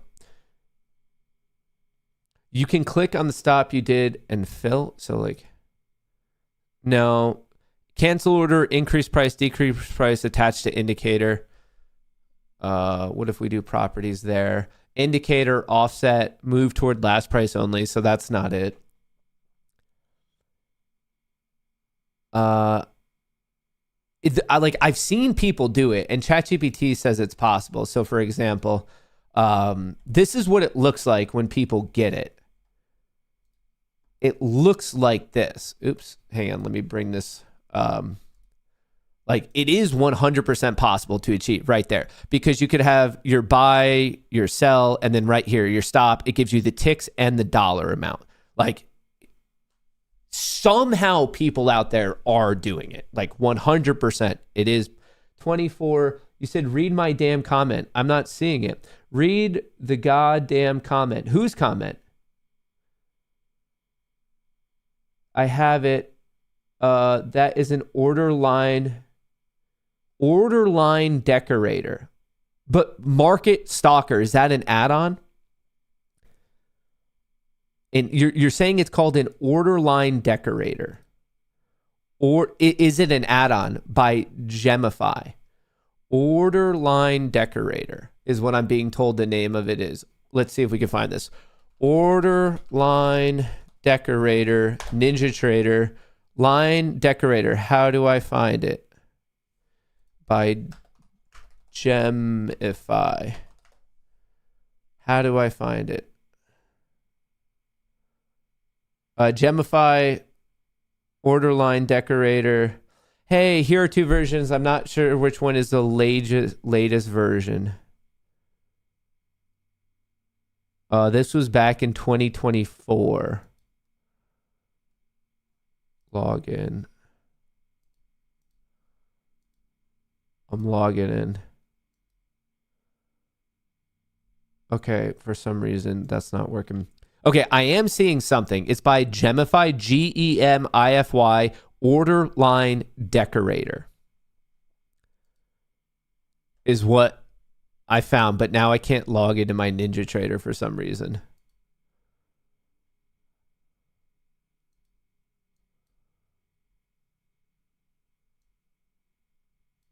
What?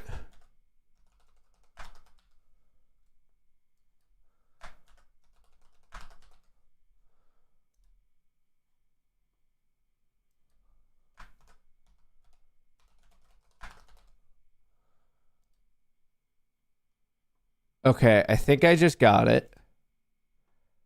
We're hacking the mainframe. Downloads. Okay, tools, import, NinjaScript add-on.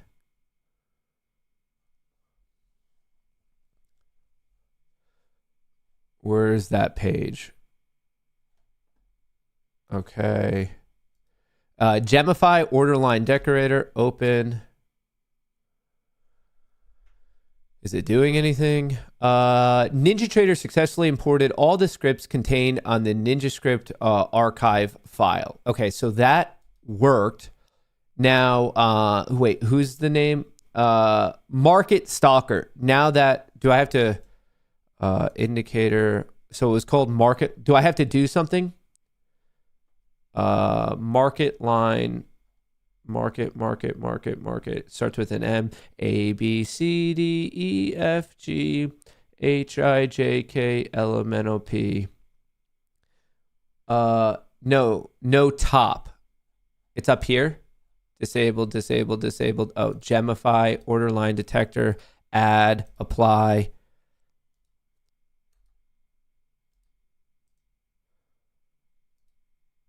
Son of a gun. What do I have to do? I just added it, I believe. Indicators. Order line. Do I have to do something here? Auto scale, same it. NASDAQ. Market Stalker. Stop fill. Ticks. Points. Currency. Let's do points. You need to update your bios. Looks like Market Stalker. We're in the home stretch. Visible, yes. Price markers, displaying data box. Refresh the chart. Apply. Ow! There we go, dude. We are in fucking business today. All right. Market Stalker, you automatically get a prop account. You automatically get a place in the marble race today. Congratulations. Market Stalker, for all of your great help. What, dude? Think about how much this just improves my life. Folks, if you need that, search what? Nope, that wasn't the right website. Gemify, search this. Gemify order line decorator, NinjaTrader download. Right there. It's on the screen. GEMIFY order line decorator, NinjaTrader download, and just download it. Just do what I did. All you have to do is come here. And then once you have it downloaded, you just come to tools, import, NinjaScript add-on. You can add it on there. I had to apply it, remove it, apply it again, and then put a new order in. But right there, it did populate it. So that is literally everything I did to get it. So Market Stalker, thank you. Everyone in chat, give a Market Stalker a little bit of a round of applause there for helping out the community. That just makes life so much easier. Instead of having to do it, let's see, does it? Oh, it does. Look at that. So no matter what, look at that. 47 points, 51 points. I could see, oh, dude, no more mental math for your boy. Oh, I like it. Market Stalker deserves free ride and Payday Friday. Yeah, no, that's what I said. Market Stalker is already one of the 9 spots. That's a huge help. So no, that's awesome, dude. People helping people. I need to be mindful because we're at another major level of resistance right here. And then there's another major one at 85. People helping people right here. Yeah, we're coming up to this 80. This is some big positive gamma, and then so is 7,000. So if we can somehow bust through this, I'm more than happy to hold my position. But look at that. We ran up to 912. Is anyone surprised right where we got knocked? It was like literally we marked it out.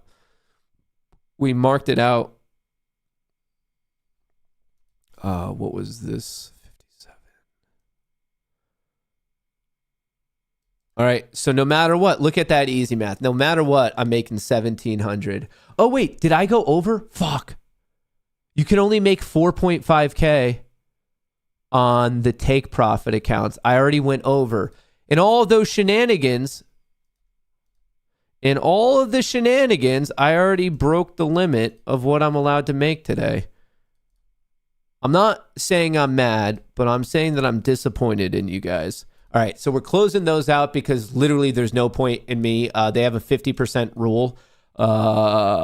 So I went over by about 500. So I'm going to have to like bullshit scalp trade to try to lose $500 on those accounts. Because once again, they have a 50% consistency. So there's no point. And I'm going for 9K. So there's no point in for going more than 4.5. So we did that. The Lucids 1.6. Are we getting rejected at 900? 910. I guess if I were paying attention, I should have dumped these ones at 910.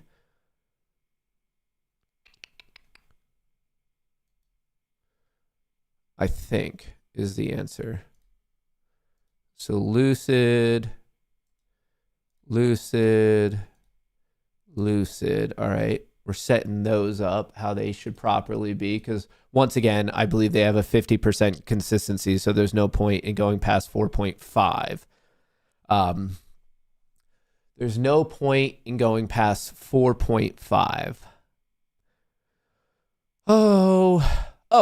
Here might be a little bit of a learning opportunity for all of us. So you might be thinking, okay, Matt, I kind of understand this whole, like, you don't want to get too much because of the consistency rules, because if you make too much, you just have to make even more money later to satisfy the consistency. So you might be thinking, what do you mean? How do you lose money? Well, of course, via shitty trading, you can lose money. But let me show you another way to do this. I'm going to do it manually. I actually have code that does this for me. Okay, I want you to focus on the take profit accounts. So the goal for the take profit accounts is to get them down to 4.5K, but because of commissions and stuff, I could probably stop at 4.6. So what I'll do is I'll set up the copy trader, and then what I'll do is just quickly cycle it.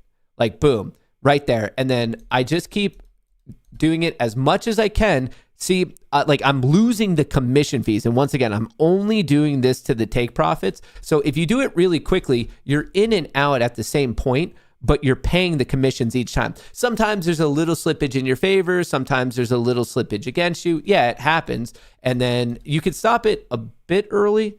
I could go a little bit more, I suppose. Okay, so some of them, that one's good. That one's good. That one's good. So what do I need? I just only have to work on two now. So 913 and 2057. So 913 and 2057. 913 and 2057. 913 2057. So 913. Where is it? 913. Is it the one that I have highlighted? This one. Right there. Boom. Does that make sense of how I did that? Basically, like just bullshit scalping with more contracts. And if it goes a little in your favor, that's a little bit up. If it goes a little bit down, that's in your favor because you're trying to lose money in this particular circumstance. And then from there, you're also paying some of the commission. So they were all at 5, but because of the consistency, I wanted it to get to 4.5 as quickly as I can, because if I go higher today, I just need to make more money later. It's making it more difficult on me.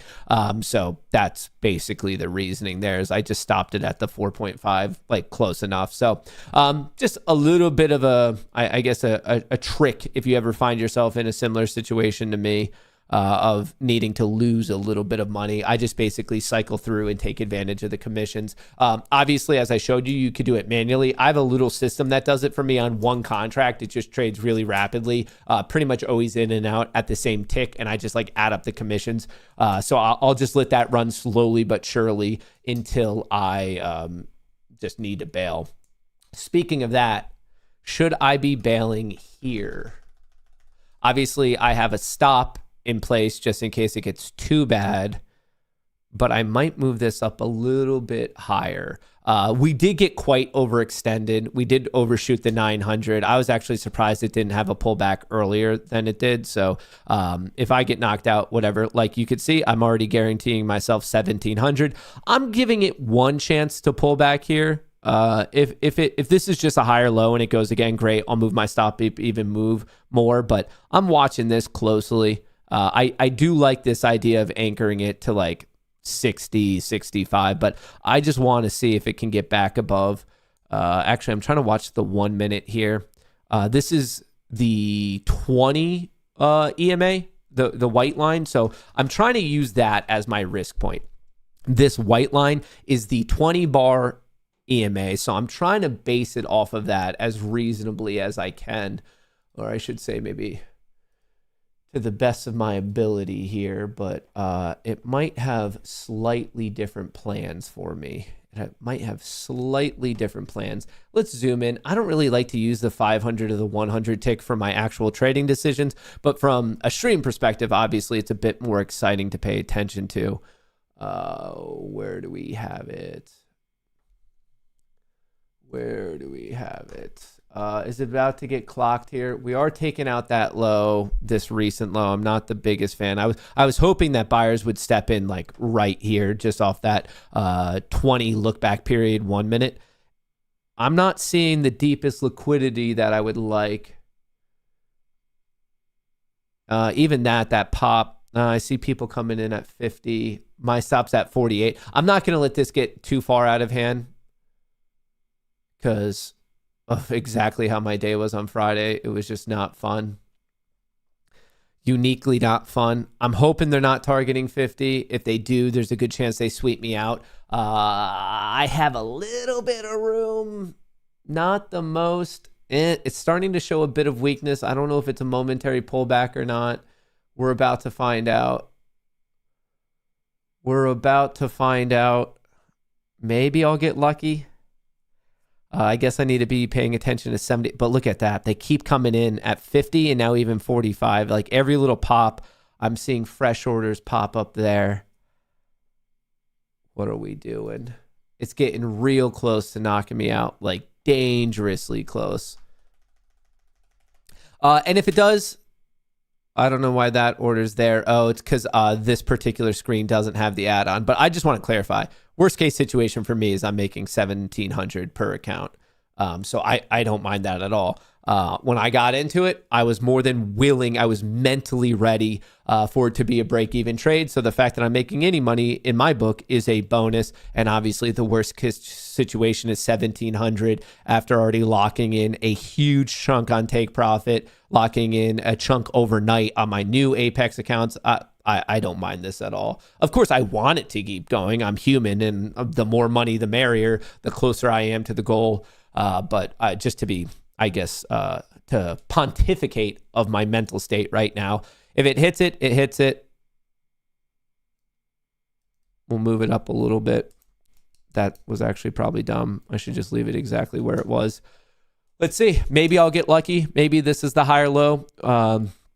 We can see this would be the test of initial balance. So the high of the day on NQ was made at 10:20. So about 50 minutes into the trading day. The market loves to test those levels, the initial balance, the first hour from 9:30 to 10:30, that high, that low. So since it's past 10:30 now, this is a common level to test. Now, I do want to let you know, the odds suggest on the first test, it does get rejected. That's not a guarantee, but it's more often than not that it's kind of a fake out. You go up to it and get perfectly rejected. It's a slight overshoot and then it's rejected. So I wouldn't mind actually just locking it in right there if we test IB, especially because that's a nice 40 points above where I am right now. That's another $800. So I'm happy to take that for sure. But let's see.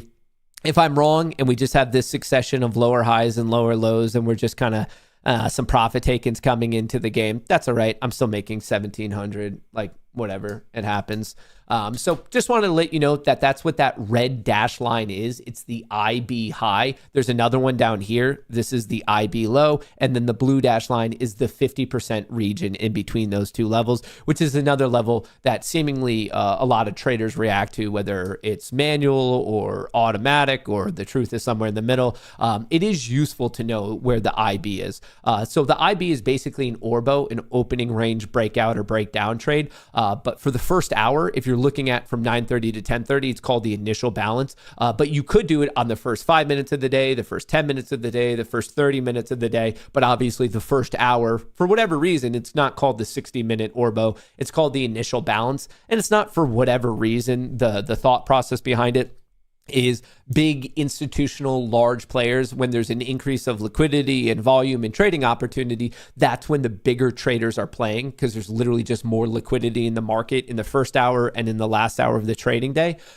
So it's called the initial balance because it's the initial balance of those larger players, and it's kind of where we're seeing the extremes from them. So that's pretty much the reasoning. I don't know if that really matters to any of you, but it is, from a stat standpoint for intraday traders, it is interesting to track the IB for sure. For sure.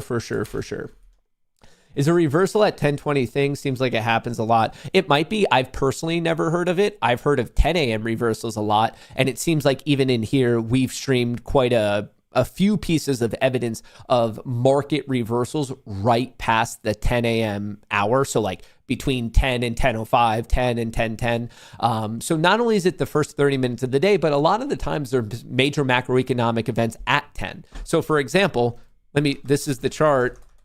This is what happened at 10 a.m. today, right there. Boom, 10, because we got the ISM manufacturing numbers. So we were trending up, and then we started trending down a little bit. We got the numbers. There was a bit of jostling for position, and then boom, the market took off. So it's not the craziest thing, because yes, we do get 10 a.m. announcements. So the market could literally just be reacting to those. I've never heard of the 10:20 thing as like something that is actually statistically relevant, but just because I haven't heard of it doesn't mean that it's not a real thing.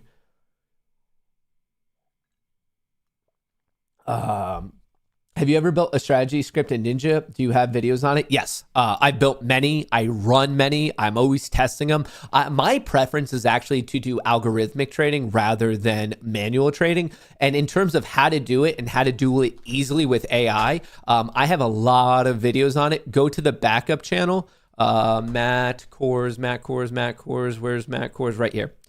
So this is also on Rumble. But if you want to do it, you don't have to pay for this or anything. It is free. Beat Apex. Easily build your own AI trading strategies to pass Apex. Easily build your own AI trading strategies to pass Apex. Episode 2, Episode 3, Episode 4. So there's a 4-part series in total.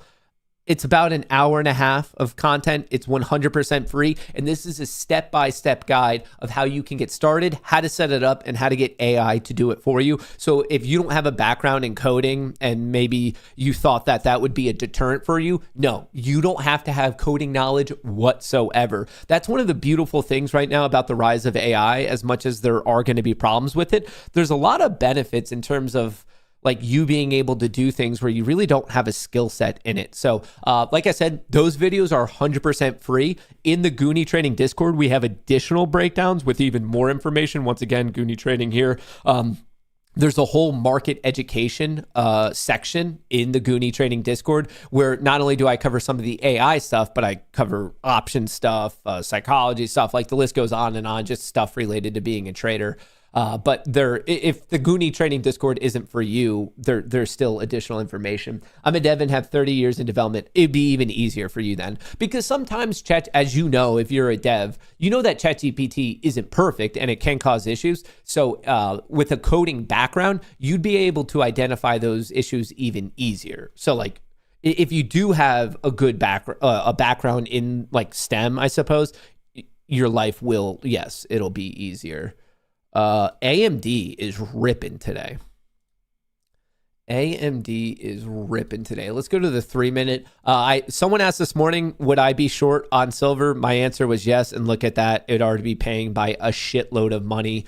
I'm looking for the market to pick up because my first goal is I'm trading my Lucid accounts and my whatever accounts separately. I'm looking to lock in the Lucid accounts at 69.10. Which is not right. Which is not actually right. No, it is right. Because right here, I already made that. So I'm looking for about 500 more. Okay, those are good numbers. Those are good numbers. So I need to get out of Lucid ones early just because of the consistency rule, but that is not true for my Apex accounts, which are able to run a little bit crazy today. We're just going to run these big boys up as much as we can. So the lucid ones right here, just to show you I'm not being crazy and I'm not being undisciplined. The targets are in there. I'm trying to dump them at 69.10-ish. Let's move it to exactly 69.10. Right there. That's 1. That's 2. That's 3. Is the volume on?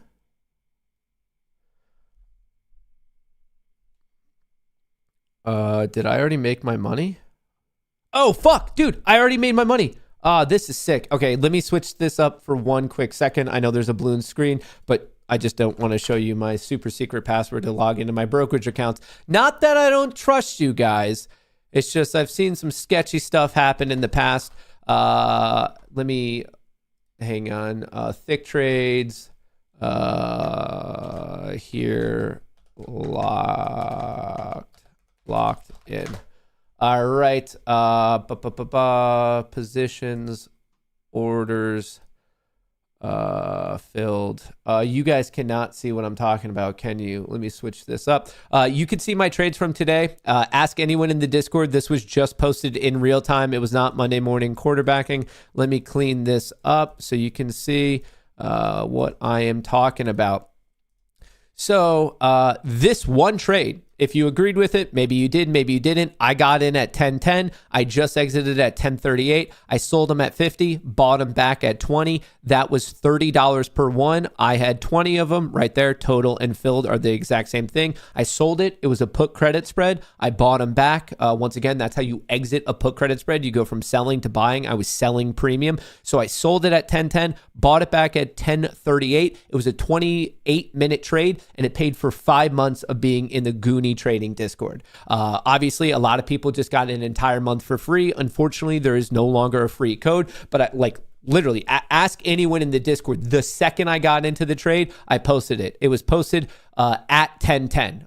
Everyone in Thick Trades can see it. So that money was fully locked in right here at 10.38. But the point is it's not Monday morning quarterbacking of posting afterwards. It's all real time. As soon as I got in, it was posted. As soon as I got out, it was posted. And that one trade, had you agreed with it, had you understand what I was looking at, why I was looking at it, it was right here after fees. It made me $510, and obviously before fees, it made me $600, which if you think of this as a business opportunity, that just paid for 5 months of being in the Discord.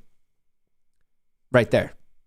Like, if you are in the Goonie Trading Discord and you made that, take that money out and you have the next 5 months with me for free. Literally no risk to you. You can learn from me and, more importantly, the other members of the community for free for the next 5 months had you taken that trade. If you played it bigger, congrats, even more money. If you played it smaller, congrats, you probably still got a free month or two if you think of it that way. Similar to trading here, where I like to take all of my risk off the dude, it almost hit it. In all that excitement, I almost got that pop. Shit. I wonder if I should have taken that. I wonder if I should have. That's a bummer. Look how close that got. 906. And then it just dumps like no other. Well, that's a bummer.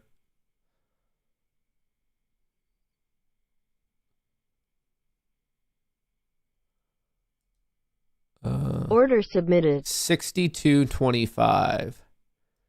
62. I'm moving up all the lucids for just proper management. 62.25. Just in case this starts to break. Then the question is, what do I want to do?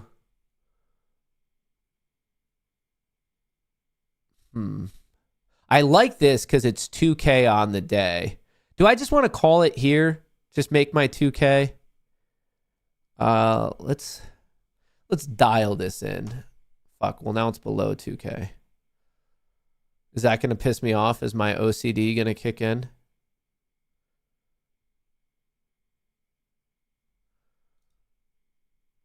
Do I just want to keep it at 2? I mean, that's a $30,000 day. That's a $30,000 day, amigo. The question is, do I think it could turn from here? Oh, 62. How do I want to handle this? How do I want to handle this position? For some reason, it's not showing this amount. I think it's Decisions. Do I think I could get lucky? I mean, that's a pretty serious hit right there. You could probably see it best. Ooh, I definitely don't need these lines. I'm trying to, like, of course, when you do this, it's one thing to trade your P&L. It's another thing to quote unquote trade the chart. The chart hasn't broken down, which part of me makes me feel like I'm trading my P&L.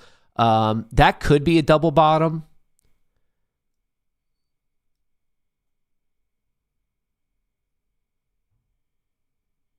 Okay, I have to do it. I need to bring myself down to earth, trade the chart, don't trade the P&L. As much as 2K per account sounds good, this is a fair double bottom low. If it does break down, I'm probably wrong anyway, so lock it in there. And it just so happens that that's exactly where I have everything aligned. So if it gets hit here, I mean, I don't want it to happen. I wish my stop were about 10 points higher. I'd feel better about the situation. But once again, that's trading the P&L. That's not trading the chart. So I have my stop at the low. If it breaks down, we have a double bottom low. We have a double top high. If it continues to make a fresh low, I'm going to get knocked out of the position. And it's going to make me 1975. So it's a little, like, of course, 2K just sounds cool. But once again, I guess this is just myself speaking out loud, the sobering reminder of trade the chart. Don't trade your P&L. Trade the chart to the best of your ability. Maybe the market gods are going to reward me. Maybe they're not going to reward me. Well, I would say they already have, because I'm still making about 2K per account and it's about to get knocked. There we go. Filled. All right. That is all she wrote for me today.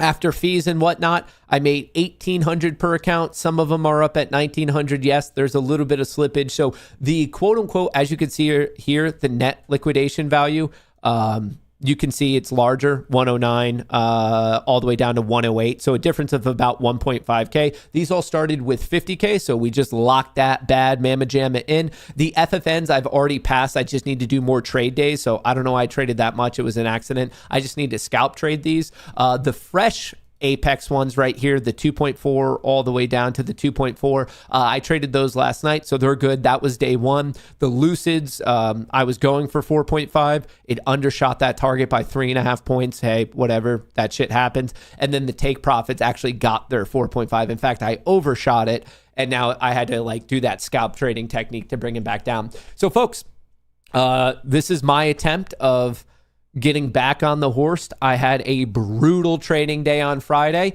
and I like this recovery. I think we're starting off the week and the month pretty strong. Let me make sure, cancel all orders. Canceled. I accidentally had pending orders, so make sure to double check that. So we have no more orders. We have no more positions. Feel free to do this math. I don't know how much money I made today. It feels like it's a lot. 9, 18, I don't know. Someone, if you want to screenshot it, if you want to do the math for me, I wish there was a way to add this up. What's it? $60,000 maybe? I don't know. Someone, you know what? Actually, can I screenshot this and have ChatGPT do it? Is that a thing that it can do? Downloads. Let's see. What's the total? Let's make the little AI robots work for us. Let's make the little AI robots work for us. ChatGPT. All right. Total. What's the total? What's the total? What's the total? All right. I sent in the picture. Let's see if AI can do this for us. Analyzing image, analyzing image, analyzing image, analyzing image, analyzing image. Oh, cool. I thought it was like 40 or 50. It was almost 75. So just made $74,339 there. Another 500 after fees there. And then I believe I double dipped on this account as well. Did I double dip? Did that trade go through? It did not go through. So we're going to cancel that order. All right, so not a bad day. By the time you put options with this, 75K day. Can't complain about that. That is a good Monday. That is a good start to the month of February. I know myself. I know I could get tilted, so I'm not going back for a second bite of the apple. I'm going to lock her up today. We're going to call it a day. Like I said, just makes my life so much easier, especially because I have to do a shitload of taxes later. So silver's still getting crushed. But anyway, that's actually good for everyone, because that means we could do Payday Friday. Very quickly, before we do Payday Friday, I want you to know that the Mag 7 is pippity popping, giving a little bit back right now, but the overall trend is up. The S&P 500 actually is no longer trending up. Be careful of that. 5 minute, 10 minute, 30 minute, 4 hour is all bullish. 5 minute, 10 minute, 30 minute, 4 hour is all bullish. Momentum is bullish. Please keep that in mind. Mag 7 is stronger. SPY giving a little bit of it back. And looking at the NASDAQ, after a pretty decent pop, giving a little bit of it back here at 1040. Oh, I forgot. Thanks to you guys, and also shout out to Vanquish. Made another 1.5K there. That's all because of you guys. You're the best. So Vanquish we're about to do the giveaway, so you still have time. Like, retweet, and follow. We're going to have 2 people from here. Obviously, we already have Market Stalker as one of the participants. Market Stalker, are you still in here? Market, what's your Twitter handle? Market Stalker, we're going to need your handle so I can reach out to you, because the fact that you helped us out with those orders, the Gemify things, you're going to be in it. So we're going to be doing this. We're going to have some people on Discord. We're going to have some people on Twitter. So let me do this. Twitter picker,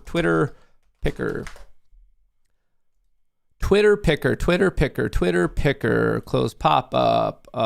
You have as long as it takes me to get this set up. Matt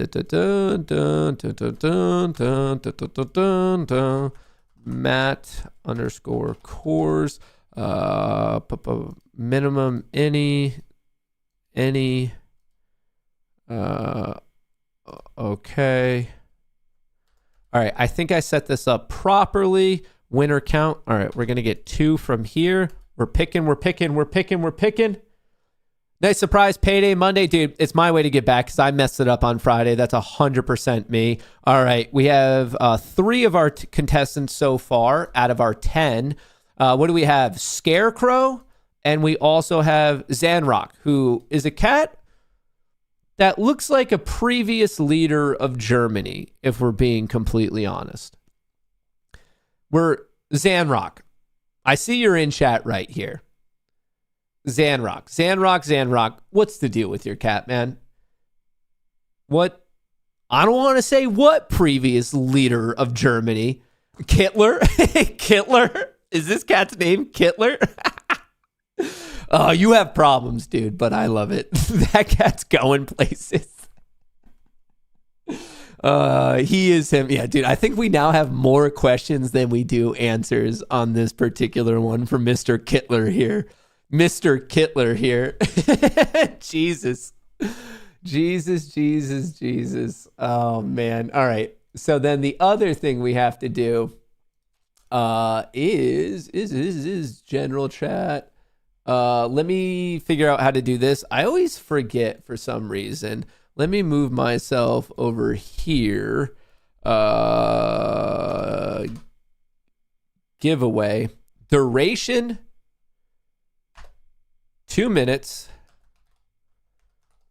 Winners, 7. Prize, marbles. Actually, it's technically a race spot.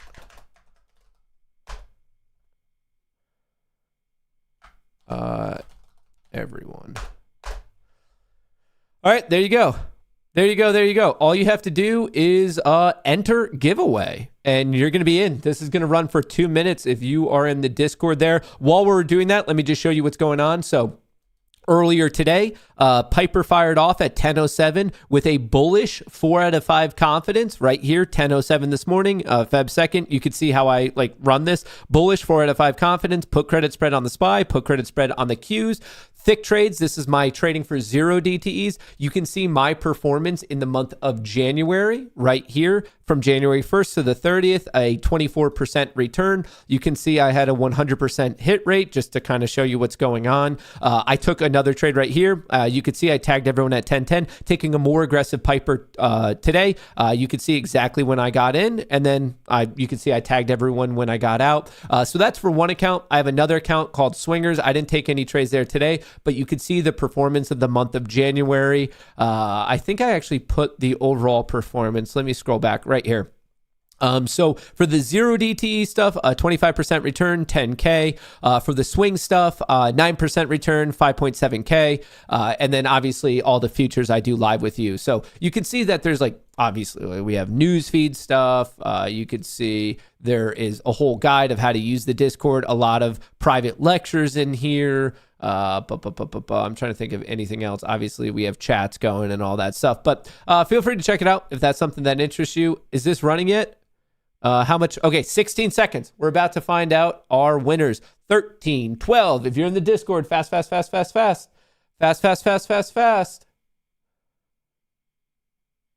2, 1, boom, done. Who are our winners? There we go. All right, we have our 7. Let me screenshot this really quickly, just so I have. Congrats. Obviously, Market Stalker. On top of that, we have Scarecrow and we have Kittler.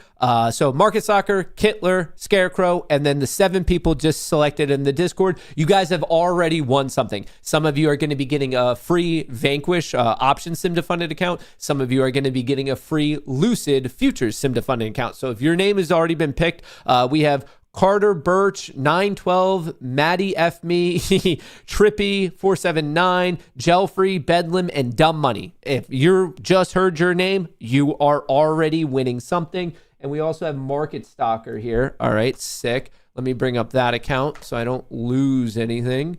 So I don't lose my noggin here. All right, Market Stalker, I got your account. Sick. All right, so you guys are all in. You've already won something, but now instead of the $150 of cold hard cash, we're doing $250 of cold hard cash because it was all 100% my fault that it got delayed by a day. So we're upping it. It's my way of saying sorry. So I hope you guys accept that apology. And if not, at least one of you is going to be stoked for the $250. We're booting her up. If this system, let me bring this over. We're booting her up. We don't need that. Continue, race, random, bots. We're doing 10. What do we need? We need add names. Okay. You know what? Let's just get rid of all these and we'll re-add the 10. 9, 10. All right. Carter from Discord, 912. We have Maddie F. Me. That's a very interesting name. Trippy. We have Gelfrey. Bedlam. We have Dumb Money. We have Market Stalker. We have Kittler. And we have Scarecrow. All right. Finish. We have our competitors. We have our race. Oh, this can't be good. The name is literally Few Will Survive. Well, let's hope that one of them actually survives. So we have a bit of a winner there. That would be nice. So let's get that booted up. Let me move this over here. Let me find shout out to Chaos. He did make us some specialty Payday Friday music that we can jam out to. Let's get this. All this trading music, once again, is free for everyone. Just go to tenniesandtunes.com just so everyone knows. And here we are. Well, as always, before we get into it, folks, who are you betting on? I mean, obviously, if you're here, you are a betting person. So out of these 10 high-end, fierce competitors, I'm talking steroids galore. They have been doing nothing but dedicating their life to this particular race. Who do you think's going to win? And remember, this isn't just for all the marbles. It's for 250 smackaroos.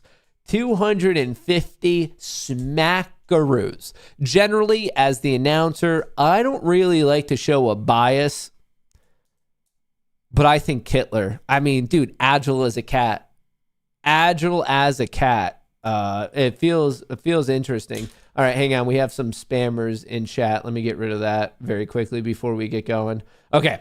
Well, cast your vote. But remember, the name of the track is Few Will Survive. So please keep that in mind. All right. We are going in 3, 2, 1. We are off. Who is going to make the first move? Who's going to make the first drop here? Carter leading the race, followed by 912, followed by Gelfry. All right, Scarecrow's there, Kittler's there, Maddie's there, Bedlam's there, everyone. Who's going to make the first move? Who's going to make the first move? Who's making the drop? It looks like it's Gel. Looks like it might be Gel. Looks like it might be Gel. Followed by Dumb Money. Gel making that first move. Dude, what is going on that map in the distance? All right. Gel, Mr. Fry here making the first move, followed by Scarecrow. Kittler getting through. Dumb Money. Oop, Kittler getting knocked. Dumb Money in second. Carter's right there as well. But Mr. Fry is leading.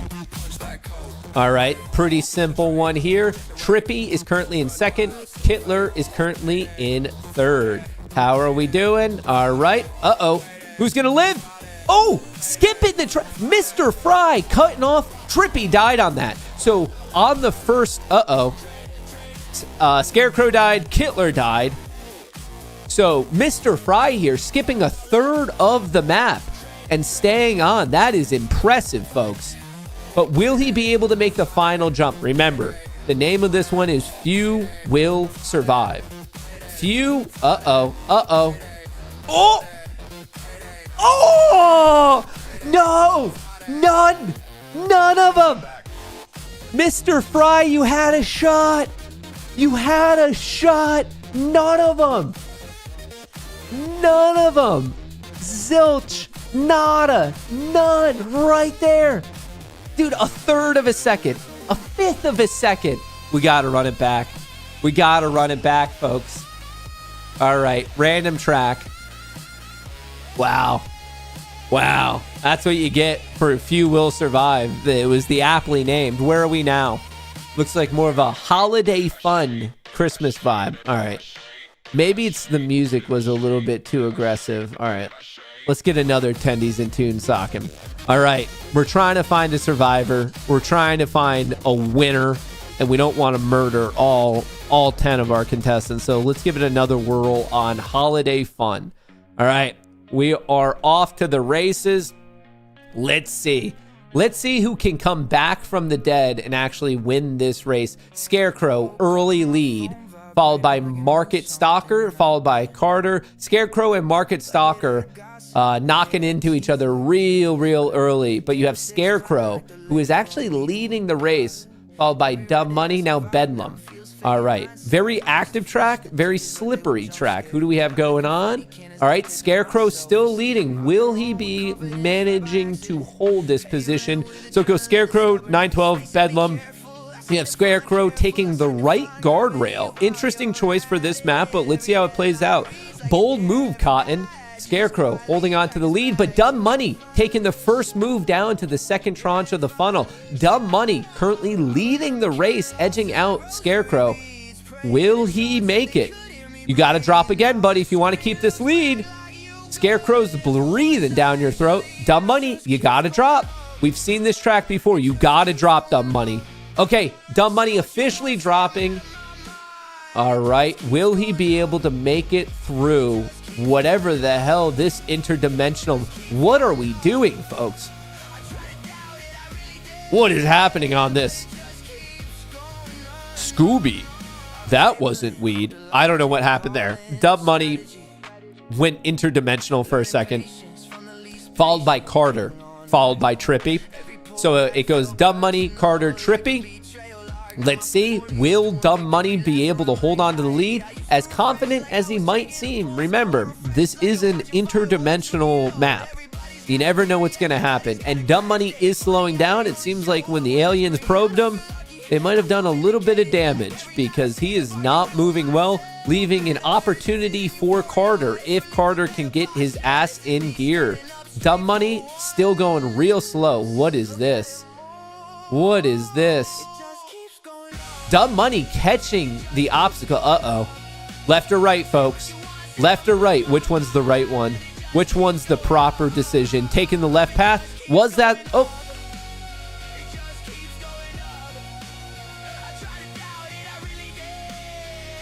Was that it? Does that count as a win? It says green. It says Dumb Money won. I guess the goal is to get to the top of the Christmas tree?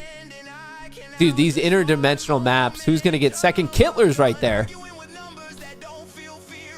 Do they both count? Okay, yeah, you just have to get to the top of the Christmas tree. So Dumb Money won, Carter second, Kittler third, Trippy fourth. Looks like Maddie is in fifth, then Mr. Fry, then Market Stalker, then Bedlam. Scarecrow, who used to be leading the race, actually just got ninth. And we have Mr. 912 wrapping it up. So Dumb Money, you got to the top of that Christmas tree. A huge congrats to you. A massive, massive congrats. In fact, a massive congrats to everyone. A massive, massive congrats to everyone. Thank you, thank you, thank you. Folks, if you were in the race, you already won something, I'm reaching out to you. Dumb Money, you won an extra $250. I'll be reaching out to you. We'll get you that money today. Once again, it's a Payday Friday that we're running on a Monday because I completely messed up on Friday, got tilted, didn't have the time to do it. So I do appreciate your patience with that. So thank you, thank you, thank you. It does mean a lot to me that you guys were cool enough to kind of roll with it, if you will. So congratulations to all competitors, to everyone who threw their hat in the arena. Obviously, respect to you. The market had a real nice pop this morning. I tried to ride it as long as I could, started to break down, and that's exactly when I locked in my $74,000 trading futures and an additional $500 on options. Obviously, far different account sizes, but pretty nice returns. So shout out to Lucid. We're giving away 5 of those futures accounts. Shout out to Vanquish. We're giving away 5 of those options accounts. Shout out to Spock Gamma for giving us all this very useful data. Before we call it a day, I do want to let you know the SPY's taking a hit. The Mag 7's taking a little bit of a hit, but overall momentum is still strong. 5-minute, 10-minute, 30-minute, 4-hour, all bullish. 5-minute, 10-minute, 30-minute, 4-hour, all bullish. As I've already said in the Discord this morning, and I'm going to repeat it to you guys here today. For me, I think this is a buy the dip opportunity. I'm liking the intraday structure. I'm liking what's going on the daily chart right here. See how we're just starting to recover. We took out that high. I like to bounce off the 50 EMA. The overall structure is higher highs and higher lows, not only in SPX, but you're seeing the same thing in the NASDAQ. I like to bounce off the 50. The Russell's also catching a bounce off its 20. Bitcoin's even bouncing off of its previous low that we saw all the way back here in April. And then for those of you interested in gold and silver, once again, bouncing off that 50, and silver is quite like, this might be a legit, be careful. This is the danger zone for silver. So basically, if I had to trade it, well, intraday, I would have been betting against it just because, as I showed you, all those intraday trends were down. But on the daily perspective, the fact that we're right here, then I just wait for us to either take out today's high or to take out today's low. So I'd be waiting for tomorrow on this time frame. But other than that, I mean, we pointed it out. We talked about this breakdown of how to be short at 80, and it went all the way down to 75. So that was a beautiful trade. But remember, don't overstay your welcome. Trade, I mean, I would have loved to make 2K on each account, but I was trying to trade the chart instead of just my account. And I took a little bit of an extra $150 hit, but we are slowly but surely getting that much closer to my goal. I have a number in mind of where I want to get these to, and every green day is that much closer. So I appreciate it. I appreciate you guys putting up with my degeneracy from last week. I hope you guys got yours today. That's pretty much, we're wrapping it up. Things are already kind of slowing down, and I don't really think it's ever advisable to trade in the chop and do BS and that type of stuff. So, folks, Thank you for all the good vibes.